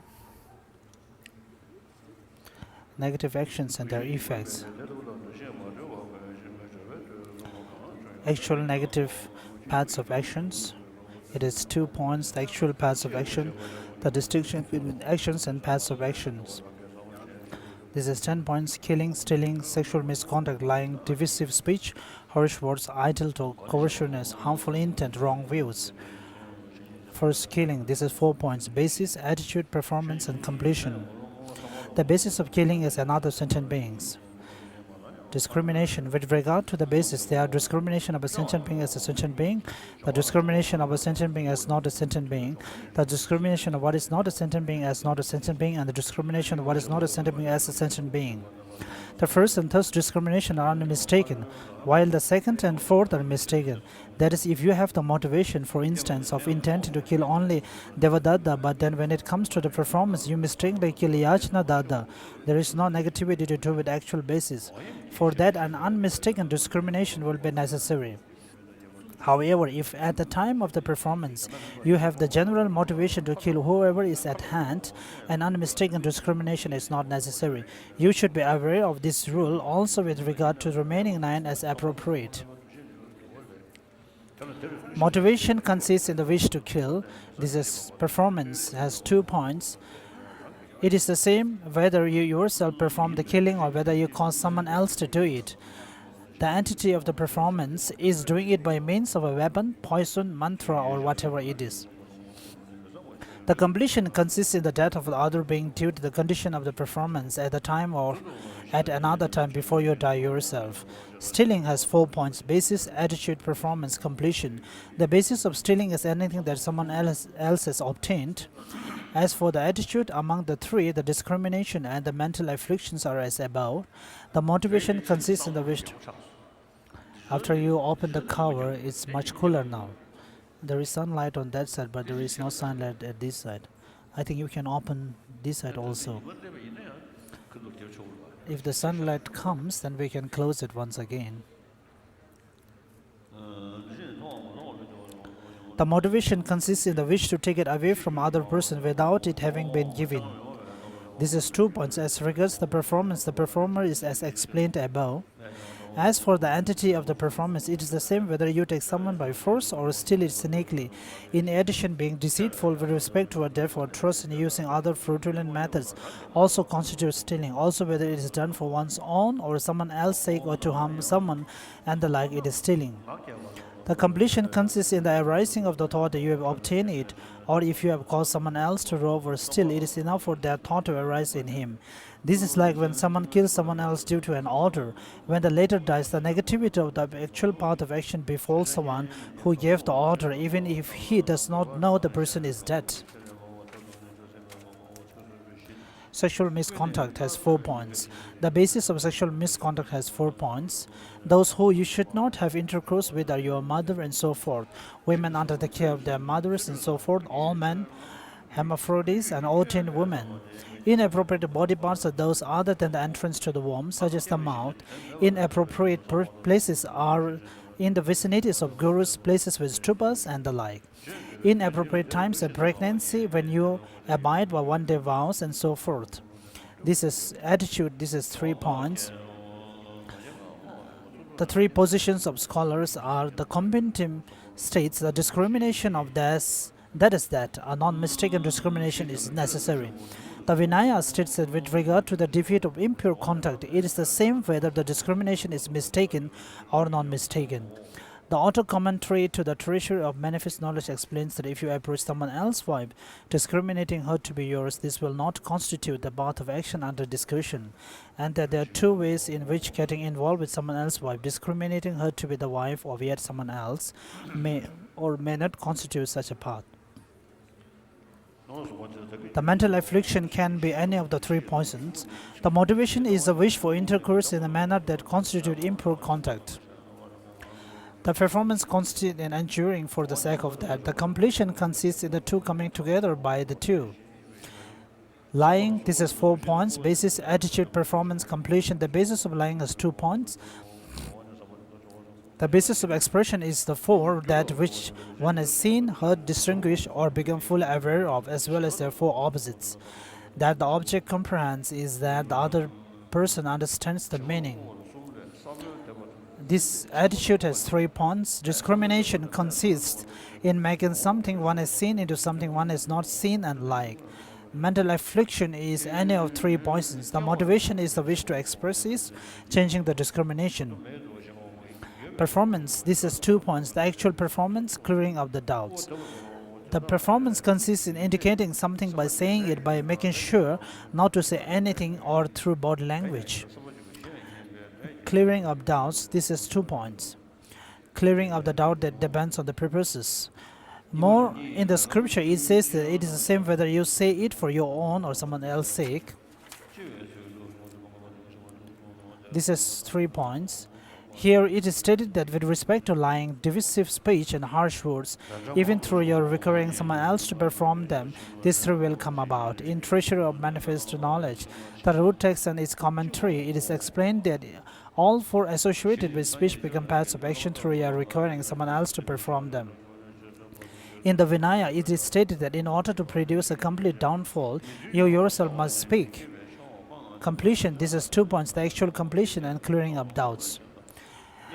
The actual completion is understood by other person. The auto commentary to the treasure of manifest knowledge explains that if it is not understood, it becomes merely idle talk. It is also the same for divisive speech and harsh words. These are 4 points. Basis. The basis of divisive speech are sentient beings who are in agreement or not, or in disagreement with each other. Attitude among the three, the discrimination and afflictions are above, whereas the motivation consisting in the wish to divide sentient beings in agreement and the wish for those in a disagreement not to be reconciled. Performance consists in expressing either pleasant or unpleasant subject matter with either true or untrue words and saying them for either your own or someone else's sake. The completion consists in the divisive words that are expressed being understood. These are 4 points. Harsh words has 4 points. Basis of harsh words is a sentient being who has become the basis for the arising of a hostile attitude. The discrimination and the mental affliction are as above. The motivation is the wish to speak with harsh speech. The performance consists in speaking unpleasantly, either truthfully or falsely, about the person's fault associated with his lineage, body, ethics, or behavior. The completion consists in the one to whom it was said understanding the meaning. These are 4 points. Basis of idle talk is a meaningless topic. Among the three, although with regard to the discrimination, nothing has been stated other than it is discrimination of that as that. Here it is to talk having discriminated the very topic one wishes to express as that. Because in the case of idle talk, there is no need for someone to understand it. The mental affliction is any of the poisons. The mental motivation is the wish to take disconnectedly and randomly. The performance consists in setting about uttering idle talk. The completion is to finish uttering idle talk. These are 4 points. Covetousness has 4 points. Basis of covetousness is the possessions or provision of someone else. Among the three, the discrimination consists in discrimination of that basis at that. The mental affliction is any of the 3 poisons. The motivation is the wish to make it one's own. The performance consists in making an effort for the object of that thought. The completion is the thought, may this possession and so forth be mine. Harmful intent, this is 4 points. The basis, the discrimination, and the mental affliction of harmful intent are the same as with harsh words. The motivation is the wish to eat someone and the like, and thought how nice it will be if this person were to be killed or bound, or if his resources were to decline by themselves or through someone else and the like. The performance consists in applying yourself to this thought. The completion consists in the decision to hate and the like. These are 4 points. Wrong views have 4 points. Basis, attitude, performance, and completion. The basis of wrong views is the object that exists. Among the three, with regard to the attitude, the discrimination consists in discriminating the object that is denied as true.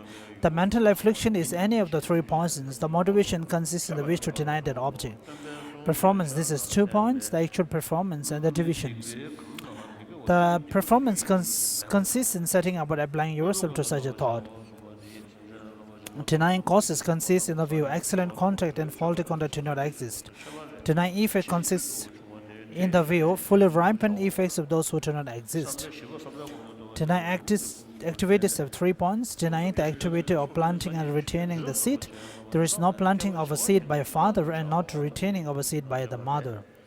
Denying the activity of coming and going, there is no coming from former existence to this one and no going from this one to the future one.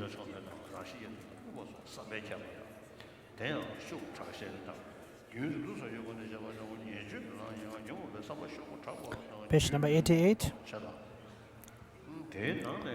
Denying the activity of being born, there is no intermediate state into which sentient beings are miraculously born. This consists in the view arahats and the like do not exist. The completion is certain with respect to your denial. Among them, the intentions in the mind are actions but not passive actions. The 7 actions of body and speech are actions, yet they are also passive actions since they are also the basis of operation for the intentions. The 3 covetousness and so on are passive action but not actions. Differences in weight, this is 2 points. The weight of the 10 parts of action, incidentally, are summarized indication of the gateways of strong karma. In actuality of the stages, 6 ways of their being weighted are stated. Strong compounding is actions motivated by the strong presence or absence of 3 poisons. Familiarity is to have resorted to virtuous and non-virtuous actions for a long time and to have familiarized you with them many times. As for their entity, in the case of 7 actions of body and speech, each preceding one is greater than the subsequent one, whereas in the case of 3 actions of mind, a subsequent one is greater than the preceding one. The basis is benefit or harm to, for instance, the Buddha, the Dharma, the Sangha, and the Gurus. One-sided devotion to the discordant side consists in spending your whole life adopting non-virtuous actions with one-sided determination on even to one single virtue. To eliminate the distorted side is to give up the side of non-virtue, to become free from attachment, and to train in virtuous actions. In a friendly letter, it also says, persistence, strong adherence, no antidote, a basis with foremost qualities, actions that spring from them.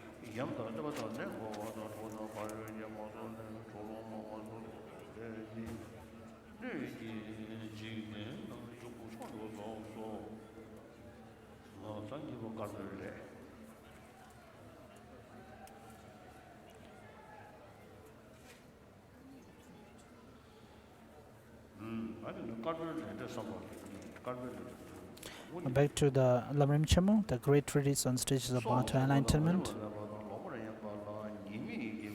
Virtuous actions and their effects, page number 238.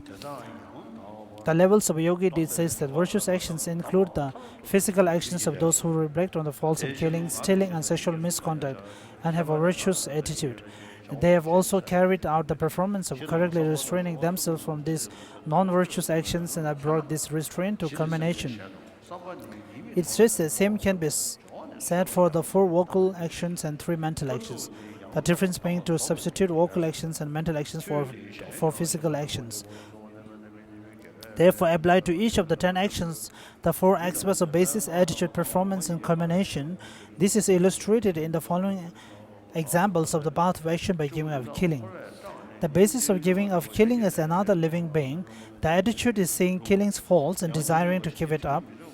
The performance is the activity of having correctly restrained yourself from the killing. The culmination is the physical action of completing the correct restraint. Understand the others in this way as well. The effects of virtuous actions. There are 3 types of effects: fruitional, causally content, and environmental. The fruitional effect is that you are born as a human, a deity of the desired realm, or a deity in one of the 2 upper realms through small, medium, and great virtuous actions, respectively. You should take the casually content and the environmental effects to be the opposite of those of the non-virtuous actions.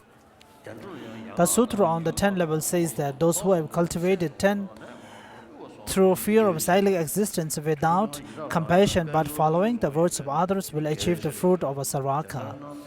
They are those who are without the compassion or dependency on others and who wish to become Buddhas themselves. When they have practiced the 10 virtuous actions through understanding, dependent arising, they will achieve the state of a Pratigya Buddha. When those with an expensive attitude cultivate these 10 through compassion, skillful means great aspirational prayers, in no way abandoning any living beings and focusing on the extremely vast and sublime wisdom of a Buddha, they will achieve the level of a Bodhisattva and all the perfections. Through practicing these activities a great deal on all occasions, they will achieve all the qualities of a Buddha. Thus, I have explained the 2 sets of 10 paths of actions along with their effects. I have explained everything that is unclear in other texts in accordance with the intended meaning of the levels of yogic deeds and the compendium of determination.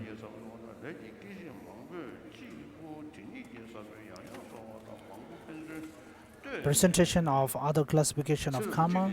It is true the distinction between projecting and completing karma, karma whose result you will definitely or only possibly experience. When page number 240. Karma whose results you will definitely or only possibly experience. The levels of yogi deeds, karma whose result you will definitely experience is that consciously done and accumulated. Karma whose results you are certain to experience is that consciously done but not accumulated.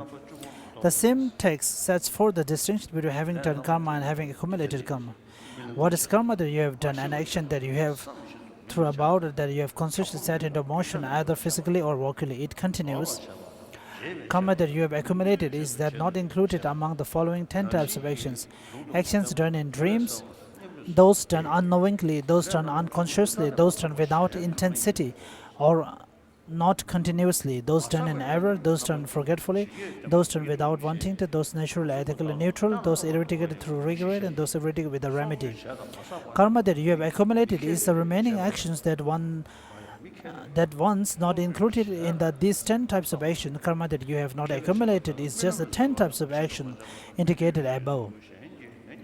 The compendium of determination presents 4 permutations between karma done and karma accumulated. Killing, that is karma, which you have done but not accumulated, is seen in the following cases: that done unknowingly, that done in a dream, that not done intentionally, that which another person forced you to do against your will, that done only once and then regretted, that much lessened upon assuming a vow to give of killing, after overcoming the desire to kill by means of a deep understanding of its faults, that whose seed you weakened before its fruition can start by means of separating from worldly attachment, and that's whose seed you have actually destroyed with the supermountain path of elimination.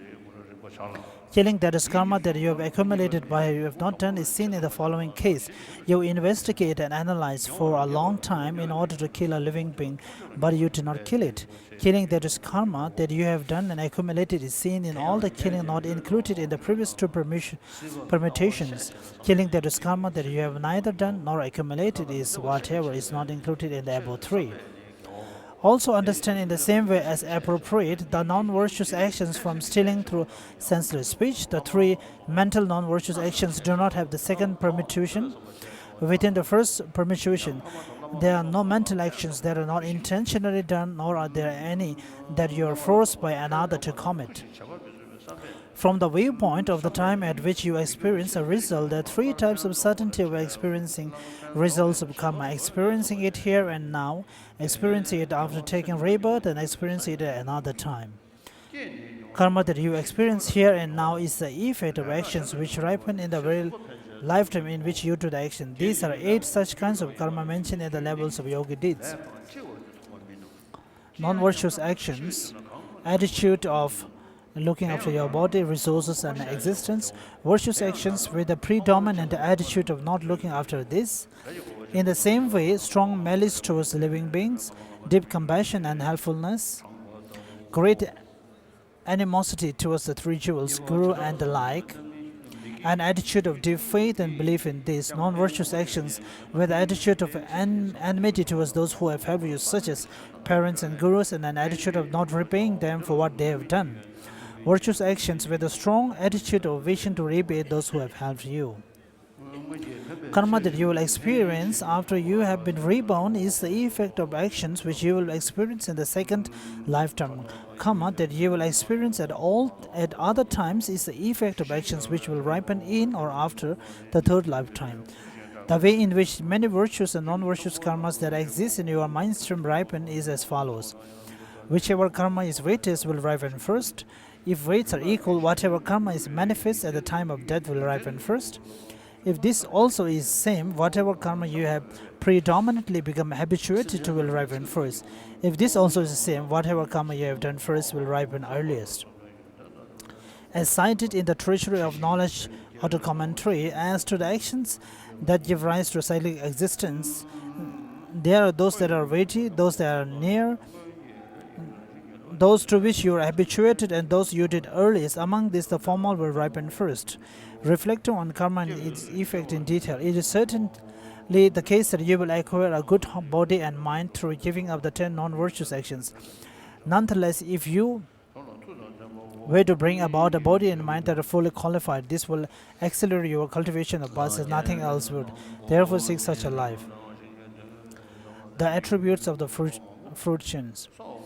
There are 8 fruitions: consummate lifespan, consummate color, consummate lineage, consummate power, trustworthy words, renowned as a great power, being a male having strength. Consummate lifespan is when a virtuous protecting karma from a previous lifetime projects a long lifespan and you live for the long time that was projected. Consummate color is having an excellent body by way of its good color and shape, being pleasant to look at because you do not have incomplete sensory faculties, and being beautiful due to being well proportioned.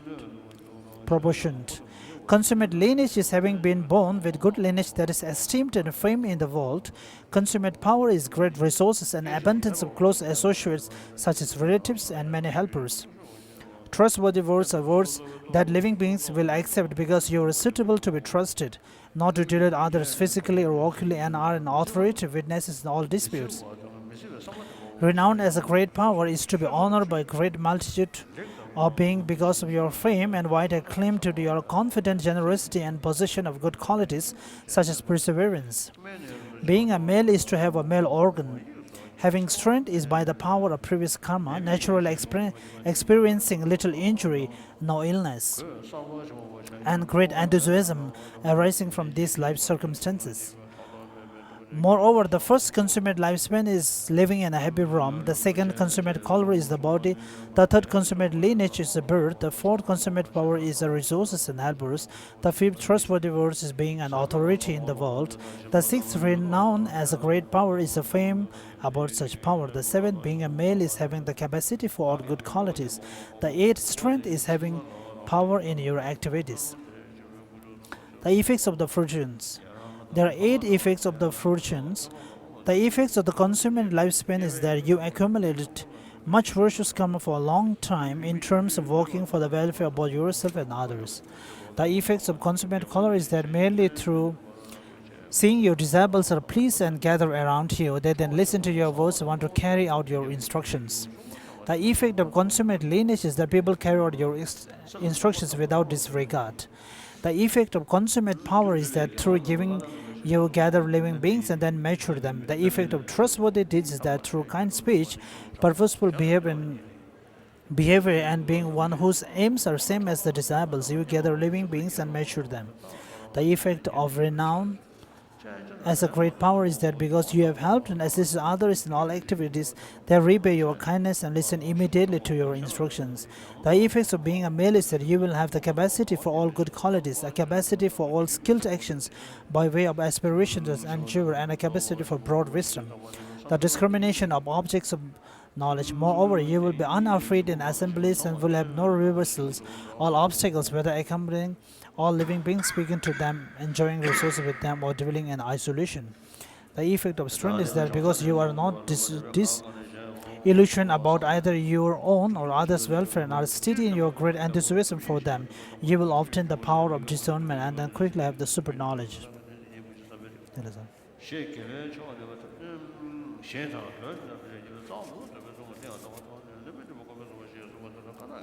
We're in page number 247, cultivating ethical behavior. How you engage in virtues and turn away from non-virtue after you have reflected on karma and its effects in general and in detail. A general explain, engaging in bodhisattva's deeds. From non-virtues comes suffering. How can I truly be free of this? It is fitting that at all times, day and night, I think only of this. And also, from the sages said that conviction is the root of all virtues, and to constantly meditate on fortunal effects is the root of this conviction. Thus, having understood the virtues and non-virtuous karma and their effects, do not leave it at just an understanding, but meditate on it over and over, because this is a very obscure subject and it is difficult to acquire certainty about it. Further, the King of Concentration Sutra says, were the moon and the stars to fall from their place, and the earth with its mountains and cities to perish, or the realms of the sky to completely transform, you still would not speak a word of untruth. Thus have conviction in the teachings of Tathagata and then sustain your meditation on them. If you do not have uncontrived certainty about this quantity of truth in the Buddha's teaching, then you will not gain the certainty that will please the conqueror with regard to any of the teachings. Some who claim that they have acquired certain knowledge of emptiness are uncertain about karma and its effects and do not value it. This is a mistaken understanding of emptiness. For once you understand emptiness, you will see that this is the meaning of dependent arising, and it will assist you in becoming certain about karma and its effect. The same sutra says, like illusions, bubbles, mirages, and lightning, all phenomena are like the moon in water. It is not the case that living beings who die and go on to their next lives are offsprings of Manu. Yet the karma that persists does not disappear. The virtues and non-virtues give rise to their effects accordingly. This logical approach is sound, though subtle and difficult to see. It is within the scope of conqueror. Therefore, develop certain knowledge of dependent arising together with the causality of the two kinds of karma and examine your physical, verbal, and mental actions all day and all night. By this means, you will put an end to miserable rebirths. However, if at the outset you will not reverse in the classification of cause and effect, understanding only a fragment of their depth and having a less attitude with your physical, verbal, and mental actions, then you are merely throwing open the door to miserable realms.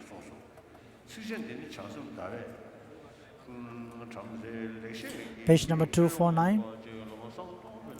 When the former gurus in this lineage had examined their minds in that way, they said, on this occasion of training and karma in this way, when we compare our actions, the body, speech, and mind to what is taught in the teaching, they will not be in conformity.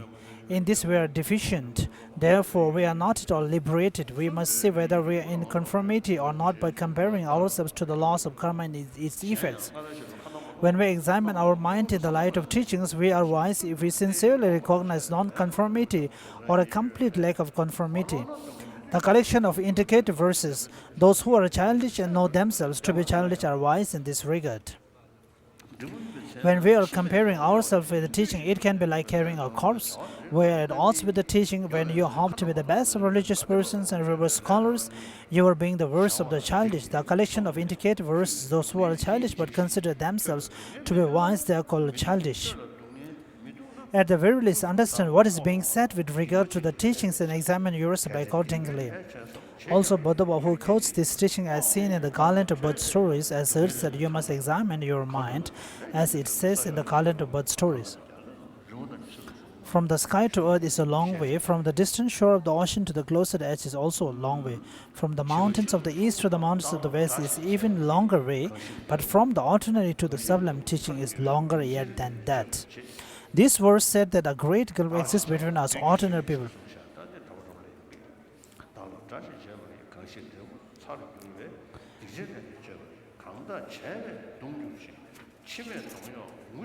Page number 250. The final stanza. And also the childish who have little wisdom act as enemies to themselves. Through this, therefore, from sinful actions, the effect of which will become intense. You are good not to engage in such actions that give rise to torment, whose effects you endure one by one, weeping your face covered with tears. You are good to engage in such actions that do not give rise to torment, whose fruitions you undergo one by one happily and with a joyful mind. Because you desire happiness, you were wild and have been sinful. You will cry while experience the fruitions of such sins. And also through sins will not necessarily cut you immediately like a weapon. Rebirths taken through sinful actions will be evident in your future lives. Sinful actions will bring our lifetimes in the future, where the fruitions of these actions will be of various intensities. Just as rust emerges from iron and feeds on that very iron, so too do those who have committed actions without examination travel to the miserable realms through their own actions. Kamlungpa said to Puchongwa, our teacher Geshe Tromtempa says the only karma and its effects are of importance, but contemporary scholars do not value it as something to explain, listen to, or meditate upon. I wonder, is it the only practice that is difficult? Puchongwa replied, it is just so. So if we, as a religious practice, we are not allowed to have too many conceptual thoughts. Like if you do this, then that may arrive, and such kinds of superstitions we are not allowed to have. We should always examine our mind. So if you always analyze your mind and train your mind, and nothing bad will come to you. Even if something suffering or bad thing comes to you, you have to consider as it is the ripening of your past negative karmas. And in shortly, and if you are happy, you have to dedicate that your happiness be a source of the happiness for all the sentient beings. If you are happy, then with this happiness, may the whole entire realms of space be filled by happiness. Then if you suffer, then with that suffer be a source that all the sufferings in the three realms be extinct or come to an end.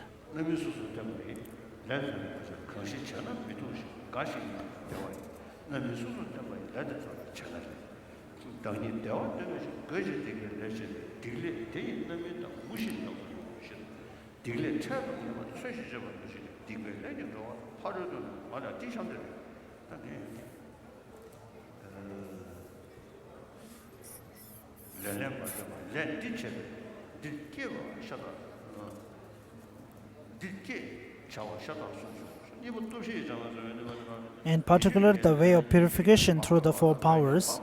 Though you make great effort not to be defiled by wrongdoing, faults may arise due to such things as carelessness and preponderance of afflictions. If this happens, it is inappropriate to disregard them without caring, so you must try to apply the remedy about which the compassionate teacher spoke. Now, in regard to how to remedy any infractions, do as it is explained in the context of three vows. However, you should remedy sins through the four powers. The Sutra giving the four teachings says,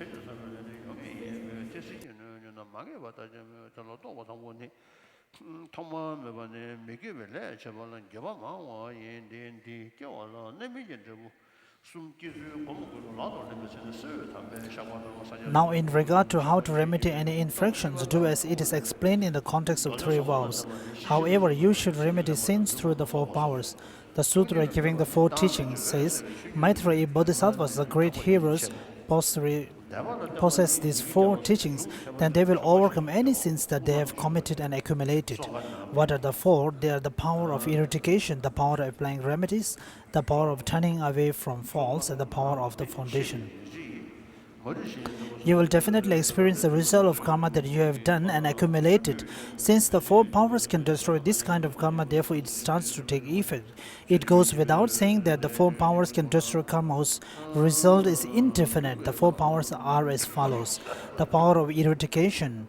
The first power is a great contradiction for having done non-virtuous actions since beginningless time.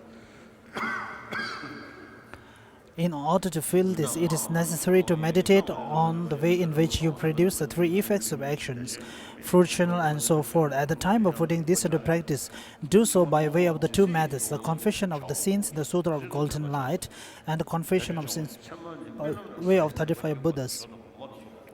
The power of applying remedies. The second power is 6 sections. Dependence on the profound sutras includes such activities as receiving the oral transmission of sutras, such as the Prajnaparami, the retaining their meaning and reading them.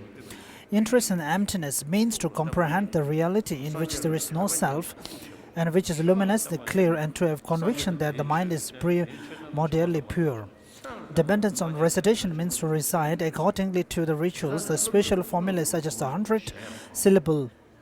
The Tantra requested by the Swabhu states, the flames from fire that spread in spring forests are out of control, burning of all the thiglets.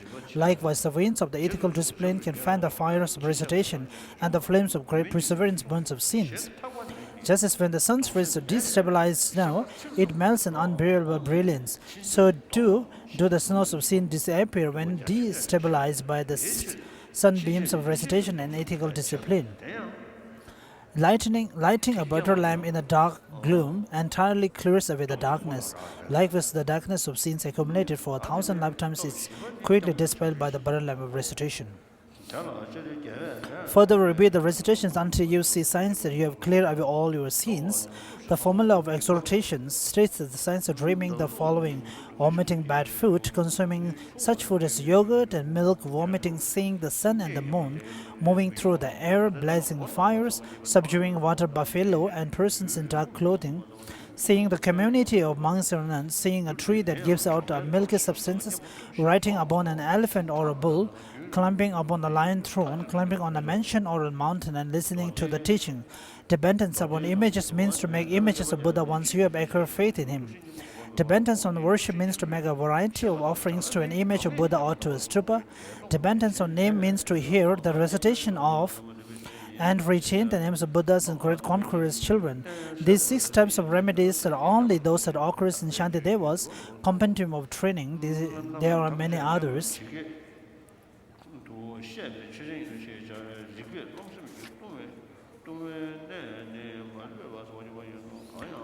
Page number 254, the last paragraph. Thus, with powerful remedies, you can completely eliminate the unfavorable factors which which diminish when you possess the group of remedies. This, for example, is like the tarnish on gold, because all such things as obstructions to the sublime teaching will necessarily diminish as just explained. You will completely eliminate infractions which originate from arrogance. You should understand that the statement, any karma at all, even for 100 years, is qualified by if you have not cultivated the growth of remedies. Where this is not the case, there will be a contradiction with reason and a contradiction with many sutras. We can also understand the Buddha's expression, karma whose effects you will definitely experience, with the qualification that you have not cultivated the growth of remedies.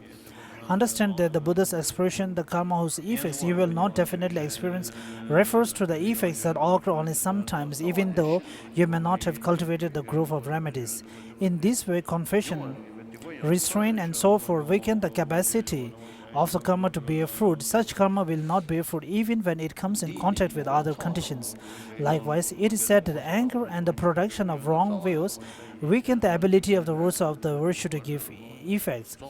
Baba Viveka's Blaze of Reason says, wrong views and malice weakens virtue's karma. Remedies such as reputation, restraint, and confessions weaken bad karma. Whenever any of these attitudes are present, they reduce the potency of the seeds deposited by the virtuous and non-virtuous karma, even though the combination of the condition for the karma to take effect are already in place. So where would an effect come from, and what would it be like? Because there is no combination of condition for maintaining the potency of the seeds deposited by karma. The time for being maintained has changed. Because of this, there is a thorough eradication of the karma. As it has been said, moreover, by upholding the sublime teaching, you will experience in this life the effects of a sin whose consequences you are certain to experience, and furthermore, with this remedy and the karma for rebirth in the miserable realms transform into a mere headache. If karma that will otherwise result in a rebirth in a miserable realm can be weakened and have the effect of becoming merely a headache, how can this be considered a complete removal? The culminating effect of your sinful karma will be the experience of suffering in the hells. With this remedy, though you do not experience even tiny sufferings in the hells, how can this not be considered a very complete removal? Yet, how could these results of headaches and the like be examples of karma not having any effects? You have not found a remedy that destroys the seeds of the afflictions, yet you have weakened the karma with the contrary condition. Subsequently, even though other conditions do assemble, the karma does not fructify. You can see many such situations are more external and internal causes and effects. Therefore, although you strive at the accumulation of much virtuous karma, if you do not guard against causes that destroy virtuous karma such as anger, the virtuous karma will not give its effect as stated above. Hence, you must strive to guard against causes that destroy virtuous karma and make an effort to remedy non-virtuous karma. If you can totally remove even very powerful karma, how is it that the sutra says, except for the fruitions of the former karma? There is no fault with this reasoning. The Buddha spoke in this way with the following intention. When fruitions such as the blindness already exists, it is difficult to remove them with the remedy. However, it is easy to stop the effect of arising at the time of the cause, that is, when the effect has not taken place.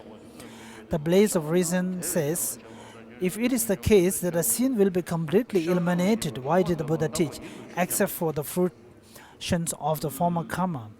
The Buddha taught this while having in mind the case of the karma of the blindness, having one eye, being lame, crippled, dumb, deaf, and the like, where there is no ability to eliminate the effects of the karma that has already come to fruition. The intention that is in the form of a cause comes to an end when you acquire a different motivation.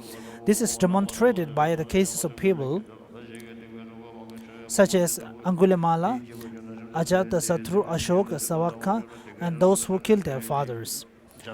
Ajatasattu and the killers of their mothers have developed other virtuous attitudes. Why then, were they reborn in unrelenting hells, did they fail to eliminate their karma? It was thought that they were reborn in such places as the unrelenting hell in order to develop conviction in their karma and its effects.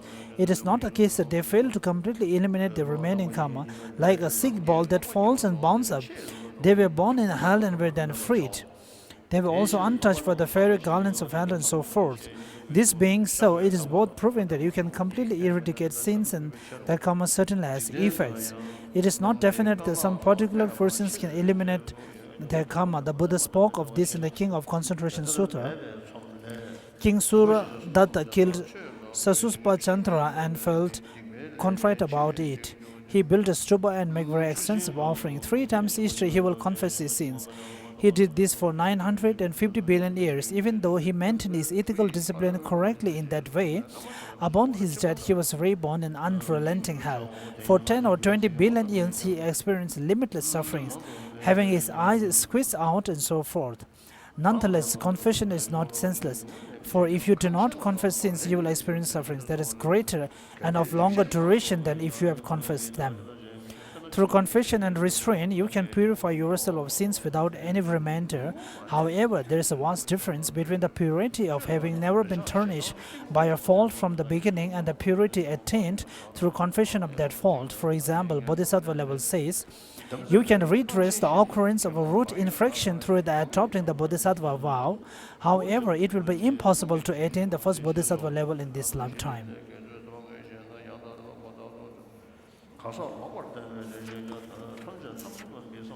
Please turn to page number 258 and 259. You must familiarize with yourself the correct view. With wrong views, even a person who acts well will have terrible fortune in all lives. Hence, using what has been explained as an illustration, you should look at the mindfulness of excellent teaching, the sutras of wise and the foolish, the 100 action sutra, the 100 bodhisattva stories that previous in the discipline, and other scriptures as to develop an intense and ensuring certainty. Take this to be a goal of crucial importance.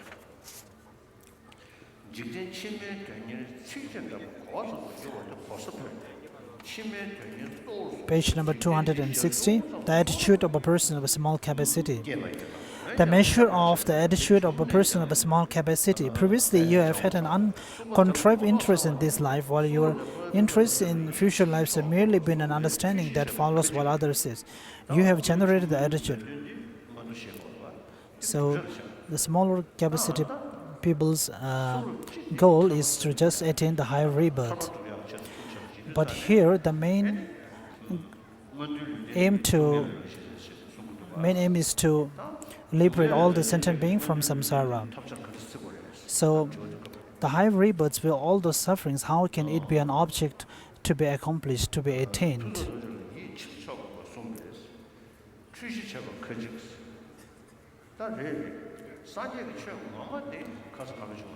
So the real teachings of Buddha is as what we have discussed yesterday, starting from the Four Noble Truths and from the persons of mental capacity, aspiring for the liberation from samsara. So the Dharma has to be identified as a means of attaining liberation. So the real teachings of Buddha is the one which we categorize as meant for the persons of mental capacity. For the small capacity of the persons, just to attain a future rebirth and to avoid suffering is even existing in the non-Buddhist tenets also. Misconception. In the scripture, it says that you must turn your mind away from all the excellent things of cyclic existence. Someone could misinterpret this and think that it is improper to develop an interest in the high status, in which body resources and likes are excellent because it is within cyclic existence. There are two kinds of object of interest. Those, in order to have a good training in the three kinds of training, it is impossible to have that kind of training without having a human rebirth. So therefore it's very important to have a human rebirth to practice in the three trainings.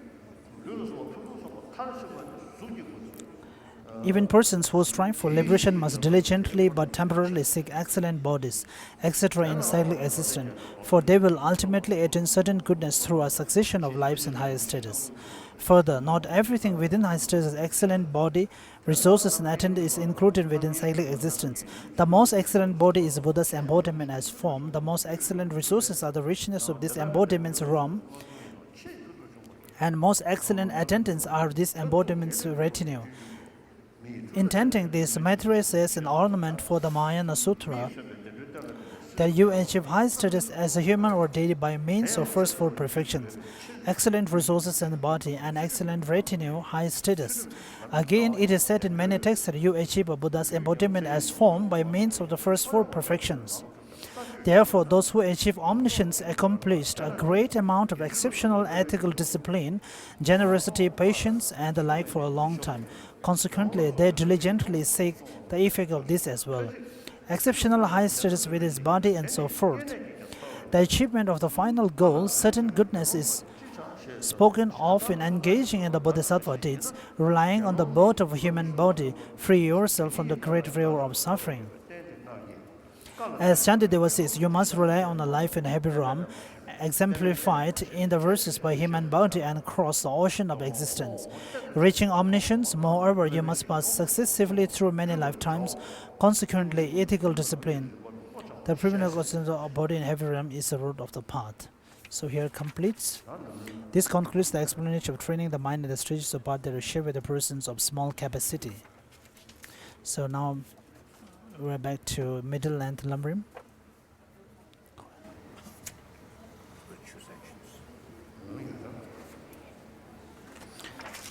We're in page number 92.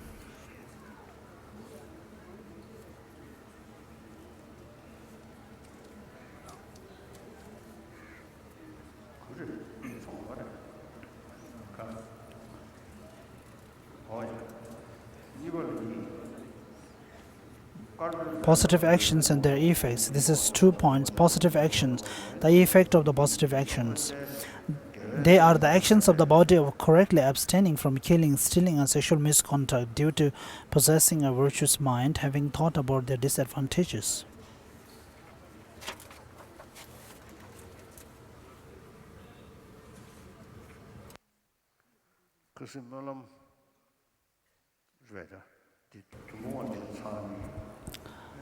Recently, after the completion of Kala Chakra, the many years before, I have some obstructions coming in my eyes.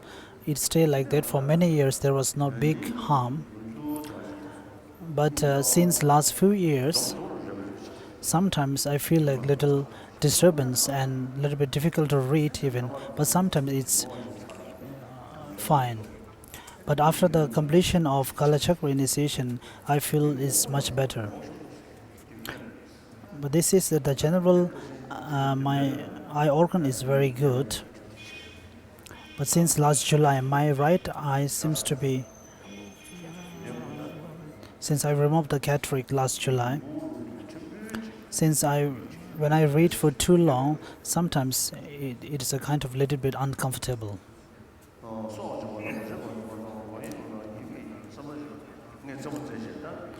I normally jokingly say that since my eye does not seem to be superb, when some people, or since my eye has recovered, when some old women and men come to see me, I tell them that I can count the number of hairs on your head and also the number of wrinkles on your faces.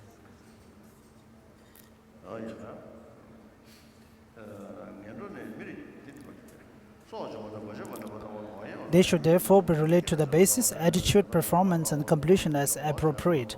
When applied to the path of action, abandoning killing, the basis is another sentient beings. The attitude is the wish to giving of killing due to having seen its disadvantages. The performance is to put effort into completely abstaining from killing. The completion is the action of body of correct abstaining having been completed. The other paths of action should also be understood in this manner. The effects of positive actions. For among the three effects of virtuous paths of action, the fully ripened effect is to be born as a human, a Dvijaram god, or a god of two upper realms to the small, intermediate, and great virtuous actions. As for the effect in conformity with the cause and the conditioning effect, the opposites of the respective effects of non-virtuous actions apply. Indication of other classifications of actions. This is 2 points. Throwing and completing actions, what will definitely be experienced and what will not. These throwing and completing actions are 5 points. Throwing actions for rebirth in the happy realms are virtuous actions, and throwing actions for rebirth in the lower realms are non-virtuous actions. The completing ones are uncertain. However, even in the happy realms, incomplete limbs, minor body parts, or sense powers, Hideous looks and a shortened lifespan, many illnesses, poverty, and so forth are caused by non-virtue. Also, perfect prosperity in animals and hungry ghosts is caused by virtue. Thus, there are four alternatives: projected by a virtuous throwing actions and completed by a virtuous completing action, projected by a virtuous throwing action and completed by a non-virtuous completing action, projected by a non-virtuous throwing action and completed by a non-virtuous throwing action, projected by a non-virtuous throwing action and completed by a virtuous throwing completing action. What will definitely be experienced and what will not? With respect to what will definitely be experienced and what will not, what will definitely be experienced is what has been done intentionally and accumulated. What will not definitely be experienced is what has not been done intentionally and has not been accumulated. The difference between what has been done and what has been accumulated is as follows. What has been done is what has been intended, or what has manifested itself through the body or speech after having been intended. What has been accumulated are actions apart from 10, such as those done in dream. What has not been accumulated are 10 types, such as those done in a dream. That which will definitely be experienced has three categories in terms of time when the effect will be experienced. I think I haven't read the backside. That which will be experienced as a visible phenomena in an action whose effect will be experienced in this life. That which will be experienced after taking rebirth is an action. So in the new century now, there is not much to discuss about social status or a caste. So at that time, during Lord Buddha's time, the caste systems and the social class systems, it makes a difference at that time for some beneficial way. For example, it's not necessary that it has to be a male.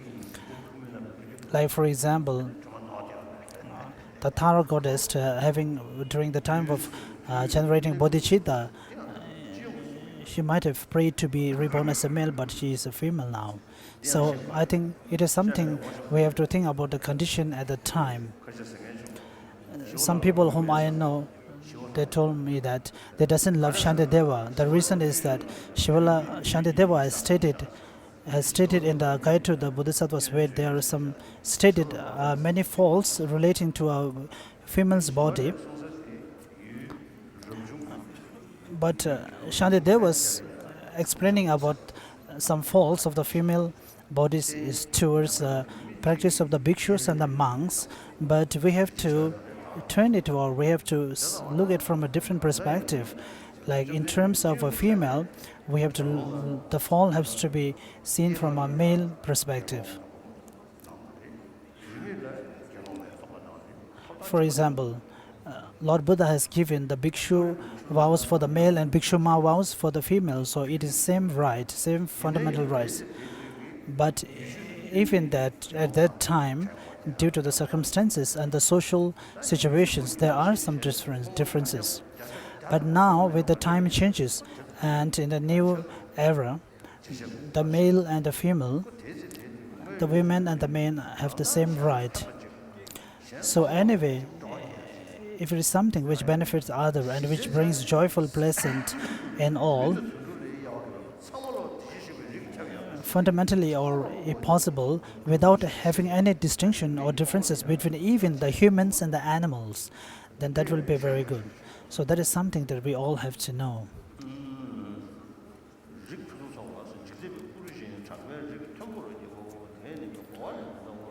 Considering karma and its effects in particular, this is 2 points. Through abandoning the 10 non-virtues, you too indeed obtain a good basis.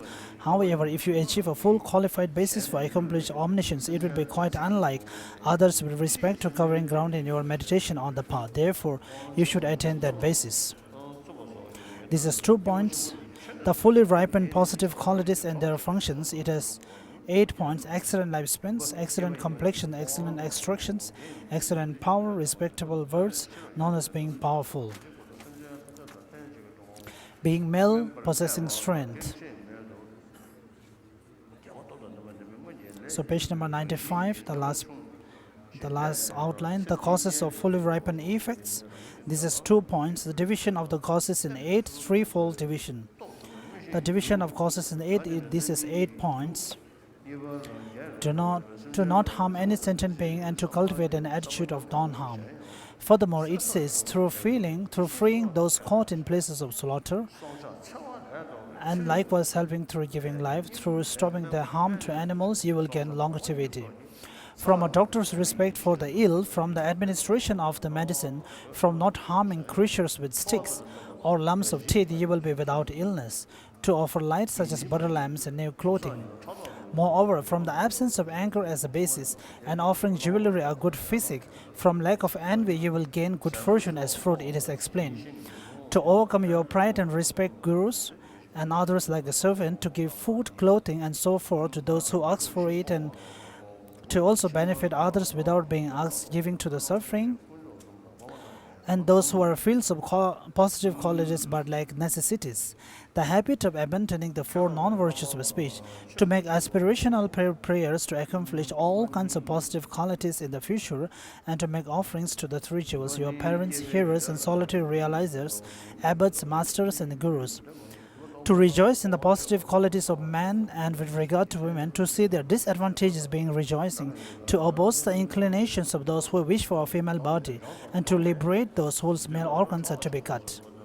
To carry out yours of what others cannot do at all, to help them with what they can do together with you, and to give food and drinks to others. If those 8 causes are conjoined with 3 more causes, their fully ripened effects will be outstanding. The 3 causes are: this is 2 points. In relation to oneself, a perfectly pure mind in relation to oneself is to dedicate the virtues of accomplishing those causes to unsurpassed enlightenment without hoping for a fully ripened effect, and to accomplish the causes intensely from the bottom of one's heart. A perfectly pure mind in relation to others is to give up envy, competitiveness, and scorn at the sight of the highest, intermediate, and least practitioners in agreement with the Dharma, and to rejoice. Even if you are not capable of that, to think of that as many times a day as the way to act.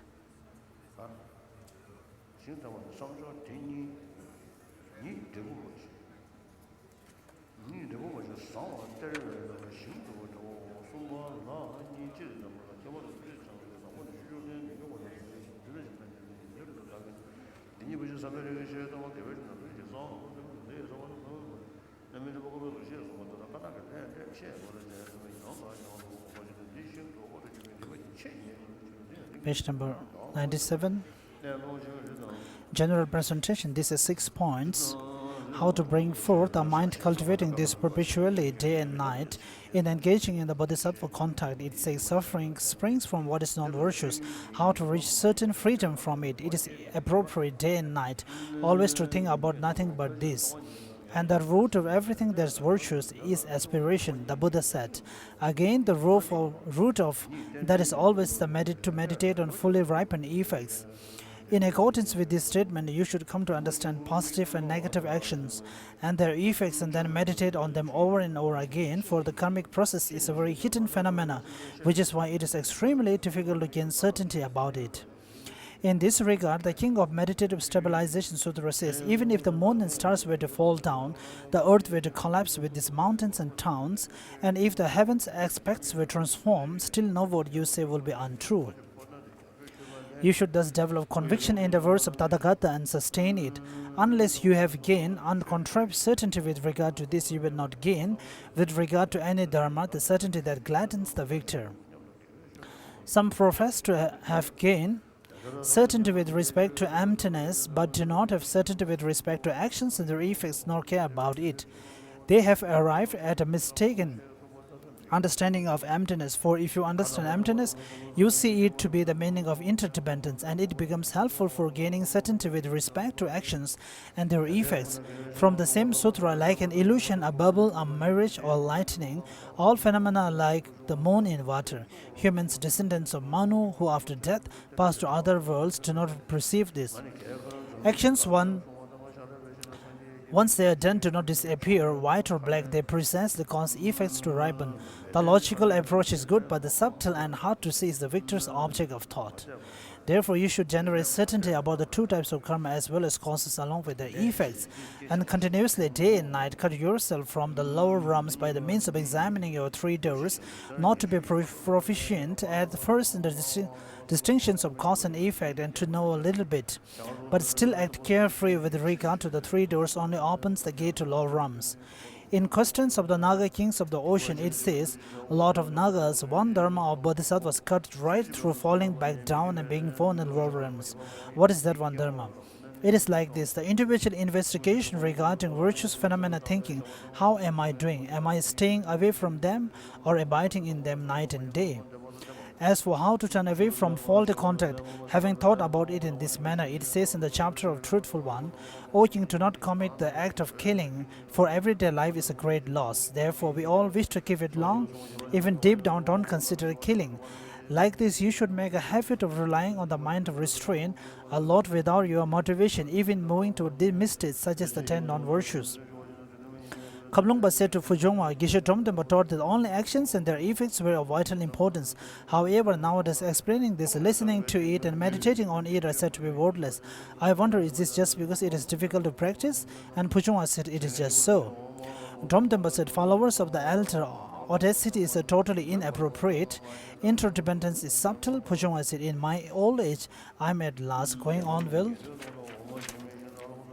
The Sutra of the Wise and the Foolish, and Sharawa said, this Buddha taught that whatever errors and faults come about, they should not be blamed on an inauspicious direction or a bricklayer's work. It is simply that these actions having been done, this is produced. Specifically, how to purify non-virtues by means of the 4 powers. This is 6 points. How negativities and downfalls need to be purified by various means in accordance with the statements of the teacher Buddha. In despite your effort not to be tainted by such faulty contact, some fault occurs under the influence of non-conscientiousness or the multitude of mental afflictions. It is inappropriate to let the matter rest without giving it any consideration. It is therefore necessary to make an effort at means for redressing it taught by the compassionate teacher. More specifically, how to redress downfalls. More specifically, as regards redressing downfall, this should not be done as explained according to 3 individual types of vows. Negativities should be redressed by means of 4 powers, the power of remorse.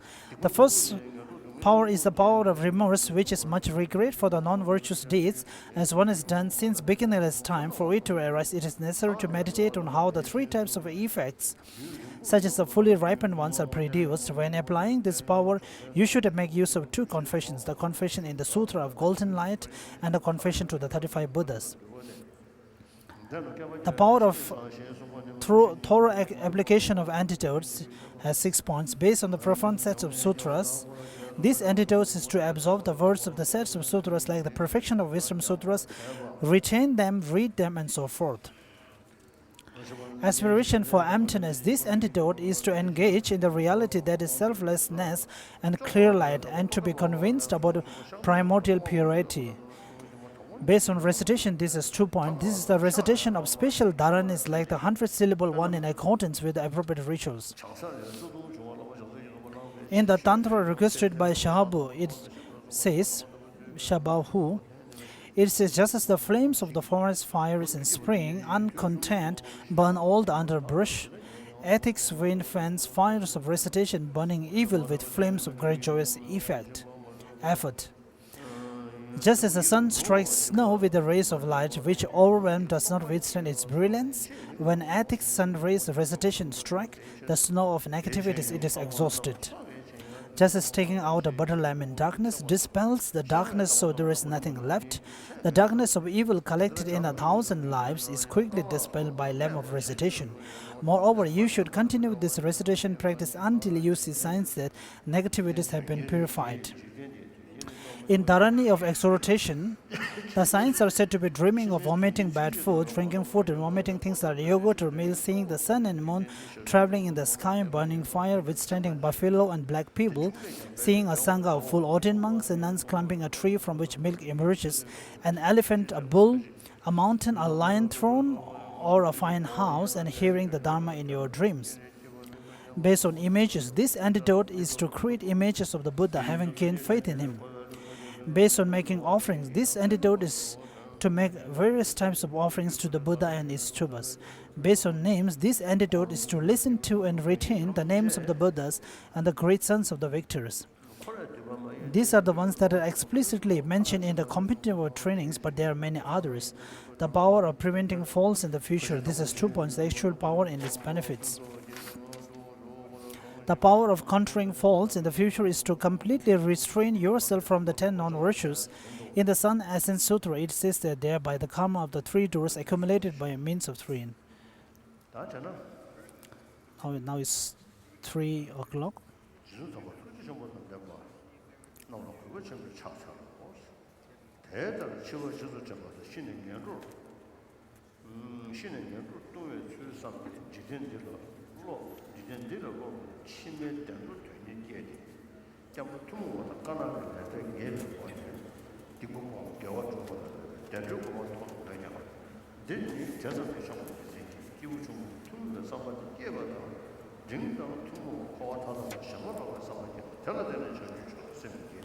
We're back to Lamrim Chamo.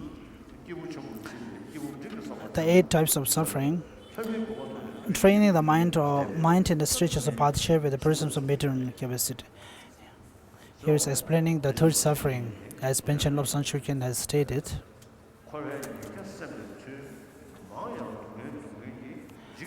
The first suffering, the suffering of suffering, to be free from that suffering is even with the animals also. And also for a suffering subject to change, this is to be free from that second level of suffering is also exist in the non-Buddhist practitioners, the theistic practitioners.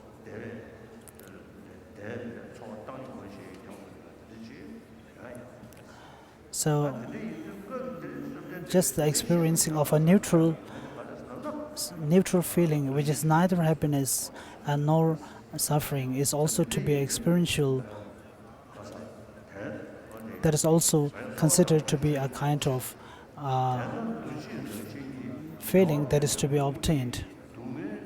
But the very body of our human being, which has been gained by the negative karmas, and the very body to look at is as a suffering.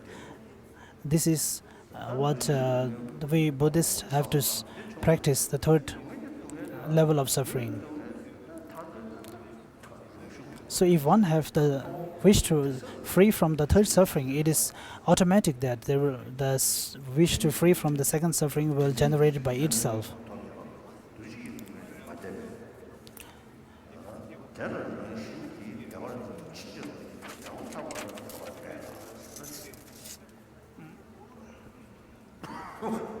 Consequently, why? Because even way to reach the level of a deity or a human, even once till you are free from the 3rd suffering, even if you might have free from the first 2 sufferings, but since like a tree it has not been uprooted, it will come again and again.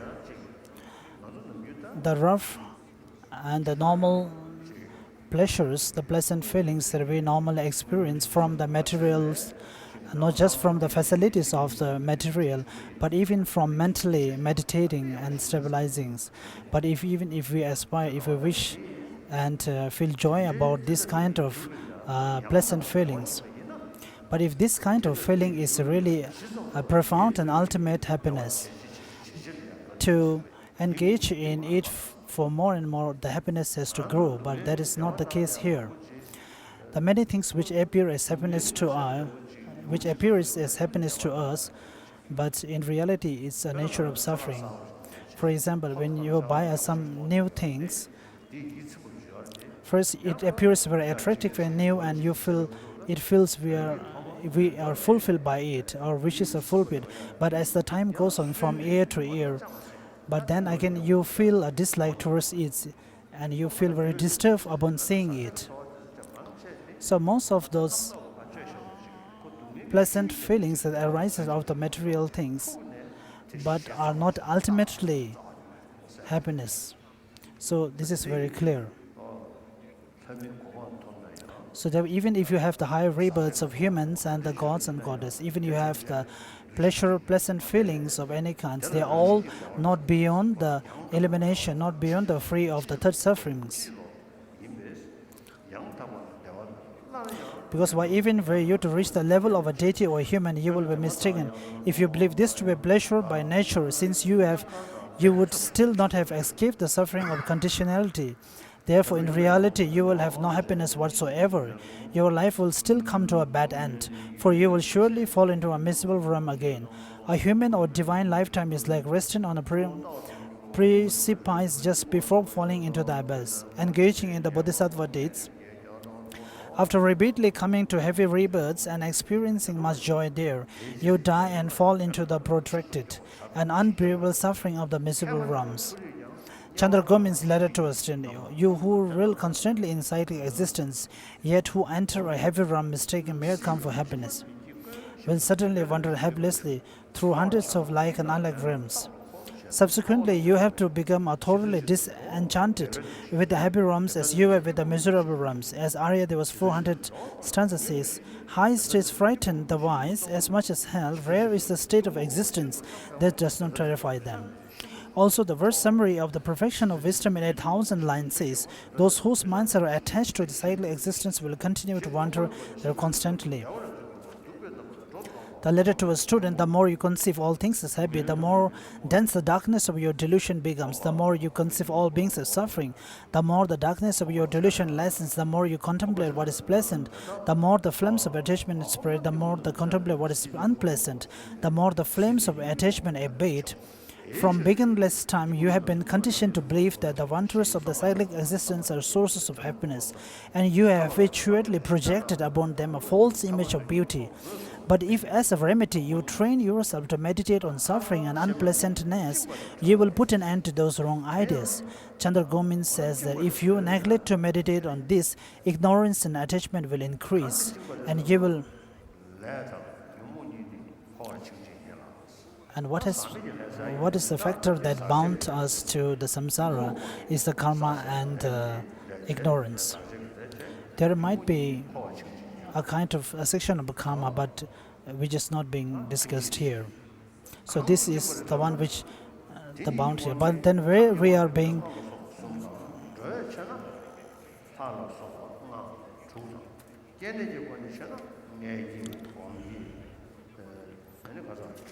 reborn as the 5 humans, animals, hungry, ghosts, and hell beings, and 6 kinds of beings. In terms of the type of birth, they are reborn in 4 ways. From a womb,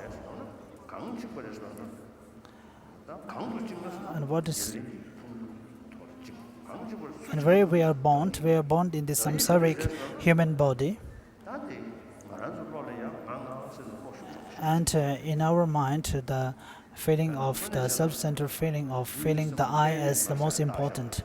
Even though the designated I is something which has been projected with dependence on other factors, but in appearance, the I appears to us something like a primary, and the I trying to grasp of the things like the body parts, like this is mine. And when somebody harms your body parts or something, you just think like it is harming you, not your body parts. So therefore, the feeling of the I is very strong. In particular, the non-Buddhist scholars who does not believe in the life of the death and the karmic and the causalities, and also what the Christians believe as the soul, even our body degenerates after passing away, but the soul or the self within, it's being liberated or being guided or led to the heaven. So in reality, the self or the I, as stated by the sutra, the lower Buddhist, the lower school has also stated that the self is something which we can perceive upon, but the self is something which has been projected or depending upon the body parts without projecting or without appearing or visualizing the body parts. there is nonetheless a self which we can visualize in our mind. And in Buddhism, when all the teachings are compounded by the teachings of no selfness, no self,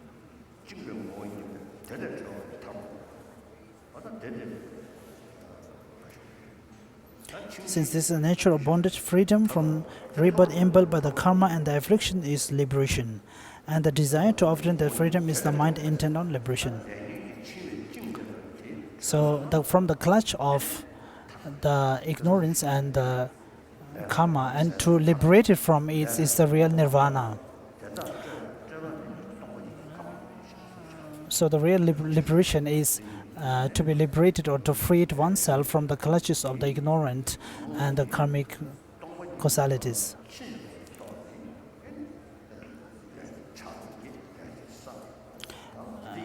Being ignorant about the reality nature of the phenomena, so through it the ignorance comes, and through it the karmic and karmic actions are being produced. So the nature of the ignorant itself is something which does not understand the reality natures of the phenomena. So once we understand the reality natures of the phenomena, that is the profound emptiness. So the consciousness or the mind which perceives the opposite way is automatically ceased when one sees the reality nature of the profound emptiness.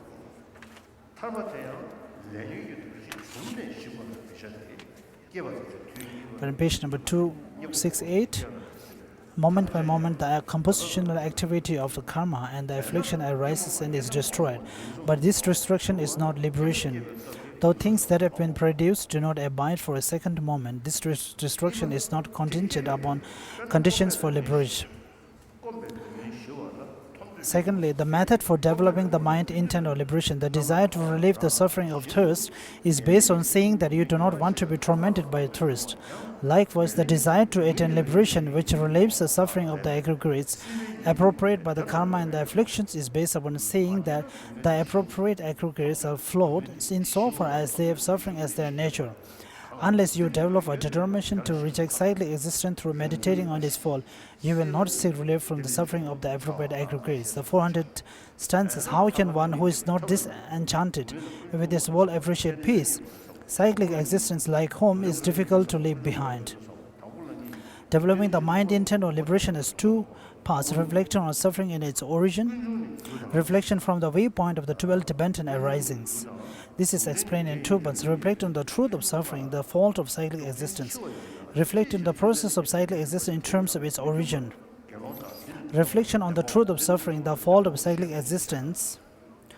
Reflecting on the truth of suffering is explained in terms of showing the significance of the Buddha's asserting the truth of suffering as the first of the four truths, the actual meditation on suffering. Showing the significance of the Buddha's asserting the truth of suffering as the first of four truths, the true origin are the causes and the true sufferings are their effects. Why then did the Bhagavan reverse that order? If the origin precedes sufferings, and say, monks, this is a noble truth of suffering, this is a noble truth of origin. In this case, the teacher reverses the sequence of the cause and effect, not out of error, but because this reversal is vital for practice. Why, if his disciple fail to develop a proper determination to liberate themselves from cyclic existence first, they will suffer the very root of liberation.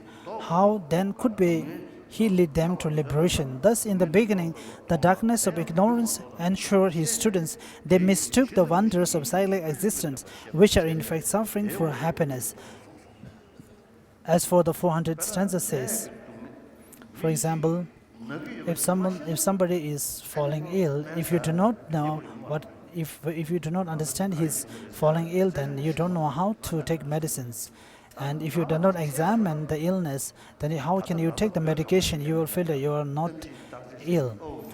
But then you go to a hospital with the help of doctor, and if you examine, then you came to know that you have a certain illness.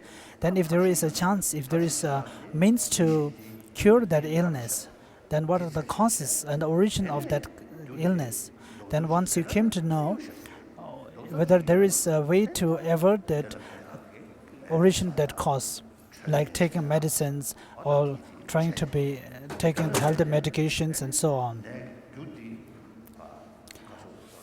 And in this way, if you are able to avert, if you are able to stop the causes of that ill, then you will be liberated from that illness. So that is a kind of a state, being liberated from that illness. So the means to gain it is by taking the medication. But in order to get the intention to take the medicines, first it's very important that we have to analyze or examine or to find the causes of the illness. So therefore,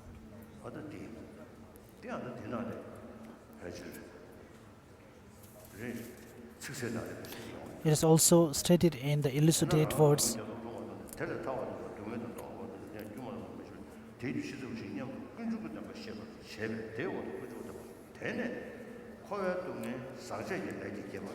by saying, in fact, this is not happiness but suffering. The Buddha explained many forms of suffering and led these disciples to become disenchanted with cyclic existence and recognize it as suffering. As this is a necessary precondition, the Buddha spoke first about the truth of suffering.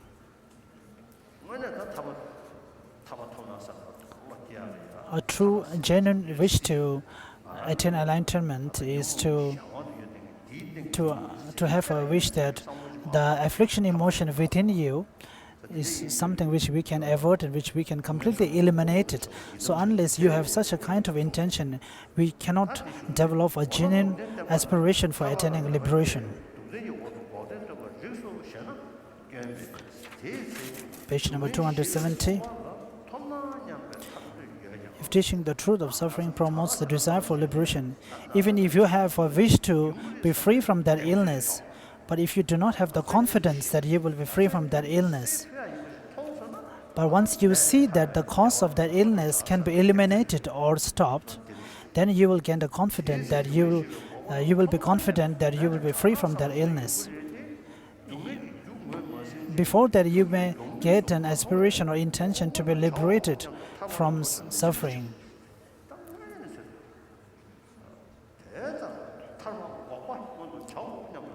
If only I could attain a cessation that relieves this suffering, but if you are not identified the cause of suffering, the truth of cessation is here we are speaking about a few stages of cessations, stopping the kind of afflicting from the first stages to the final. And once we have seen that the cessation can be accomplished with the path, then there is a reason why the path to attainment of cessation is being taught at the fourth time. As I have stated before, the introduction of Buddhism the core of the introduction to Buddhism is nothing greater than the introduction of Four Noble Truths. And this is the best way to enter into the introduction of Buddhist.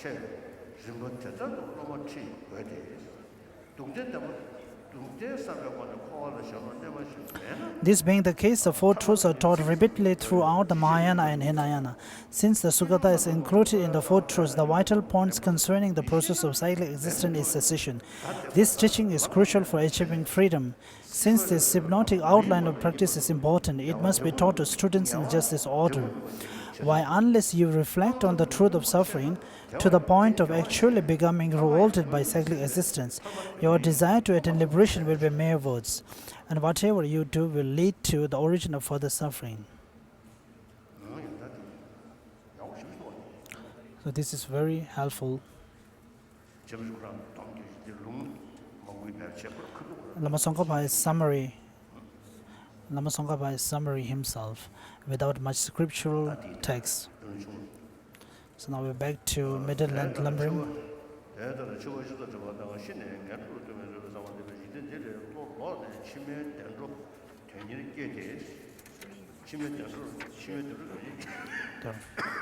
Page number 102. Clearing up misconception about the attitudes of lesser beings. In the scripture, it says that it is necessary to turn the mind away from all the excellences of cyclic existence, which can be a basis for confusion. Some people think it is inappropriate to develop interest in the high status of an excellent body, possessions, and so forth because they are part of cyclic existence. This is 2 points. how a continuous succession of excellent bodies is necessary. With respect to that which is to be striven for, they are both temporary and ultimate goals to strive for. Even those who strive for liberation from the excellences of a body and so forth, associated with cyclic existence, need to temporarily strive for them, since certain goodness is to be gained in the end from a continuous succession of support. Refutation in relation to ultimate high status. Not all that is the high status of an excellent body, excellent positions, and excellent retinue is included in cyclic existence for the culmination of an excellent body.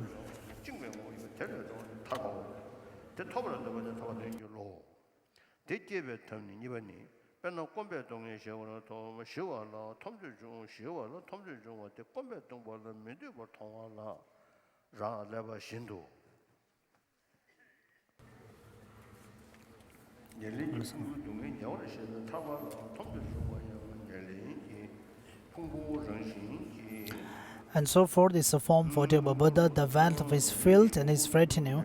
It is with this intention that ornament for the Mahayana Sutra says the first four perfections accomplish the highest status of an excellent body, excellent positions, and excellent retinue, and excellent undertakings, and many other scriptures state that they accomplish the form body.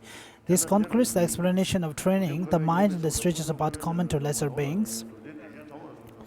The stages of the path common to intermediate beings, training the mind in the stages of path common to intermediate beings has 2 points. Thus having become mindful of death and reflected on the way in which you will fall into the lower realms of the death, you turn your mind away from this world and develop a striving for the happy migrations. Then through the common way of taking refuge and certainty regarding wholesome and unwholesome karma and its effects, you give up negativities, and by putting effort into accomplishing virtue, you will indeed attain the state of happy migrations. However, that is not held to be sufficient here. Rather, once the attitude common to lesser beings have been developed, you need to develop the attitude common to intermediate beings, which contradicts entrance to cyclic existence as a whole, and then based on that, you need to develop the mind of enlightenment and be led to the path of great beings. Hence, it is necessary to train in the attitude common to intermediate beings. Even though you attain the state of a god or a human being in this manner, you will not pass beyond compounding suffering. Therefore, holding to those states as happy by nature is mistaken, since in reality they are devoid of happiness. And in the end, they are bad because they are certain to fall once again into the lower realms. So how to see that the self-grasping emotion is something we can eliminate? Then we have to first contemplate about the nature of the self-grasping, which is by nature a wrong view. Then after contemplating for a long time, when we gather a general meaning of the reality nature of the self, as Lama Tsongkhapa stated in the commentary to the text for Mother Mega, the feeling that everything exists from its intrinsic reality of nature and the dependent origination, understanding of dependent origination. So when you contemplate upon the idea of dependent origination, then gradually the feeling that everything exists from its own or intrinsically will gradually decrease.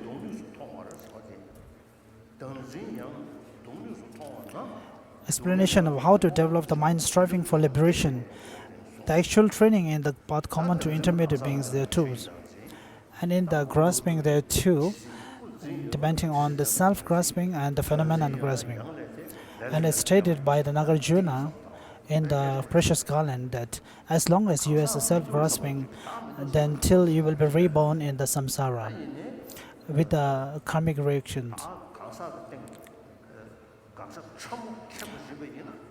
The subtle refutation from a self, which will normally exist as intrinsic reality appearing to one's mind, but when you analyze or when you contemplate, even from your mouth, you can say that the self is not existing from itself intrinsically, but in your heart, you also always cling to the self as something existing from its own or something self-sustaining without depending upon the phenomena and the body parts. So whether to understand the profound wisdom or not, wisdom of emptiness or not, it depends on whether you are able to see the emptiness, which depends on the body parts, or which is a mere designated upon the body parts. So if you are able to have a conviction about such thing, then you are able to generate a genuine understanding about emptiness. So one needs to contemplate gradually about this, and as our contemplations get deeper, then generally we will get a sense that it is something that we can think about it.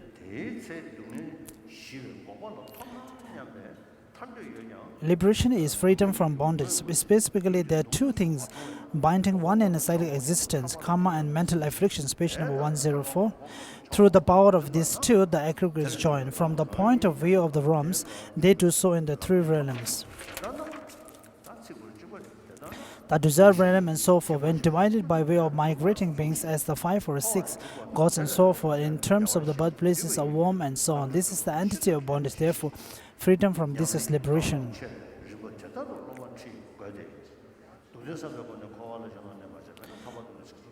The desire to attain the liberation is the mind striving for liberation. The method for generating the mind strive for liberation has 2 points: the transition, the actual methods. The development of the desire to obtain the pacification of the suffering of thirst, for instance, depend on seeing the torment of the thirst as undesirable.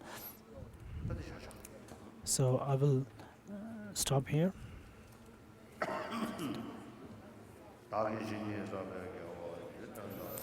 Whatever beneficial merits I have gained from these teachings, may I dedicate it for the long stay of Buddha and Buddha's Dhamma, and may all the practitioners of Buddhism live for thousands of years.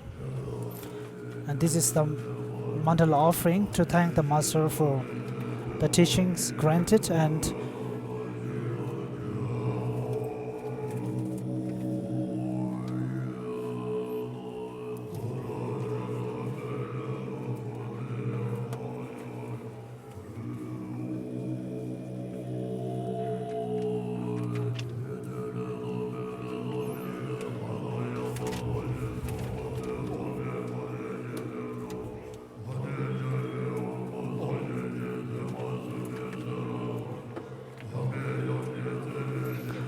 by accumulating the long effort, the two collections of wisdom and vast as the sky, may I become the chief of conquerors to guide all the feeble and the guided by ignorance.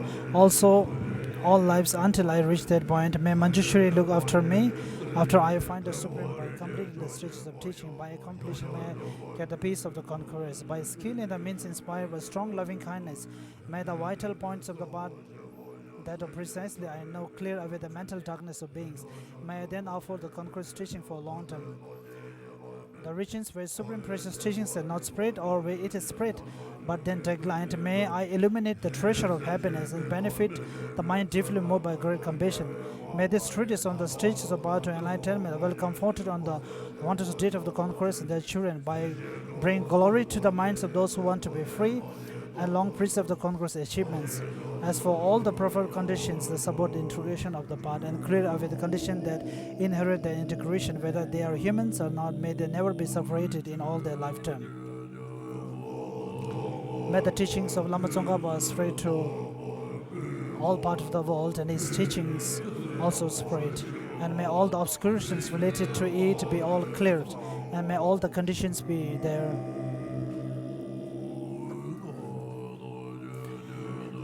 All the merits are accomplished by me and all of us. And for the merits accumulated on all the 3 times, past, future and present, may we dedicate it for the long life of Buddha and everyone.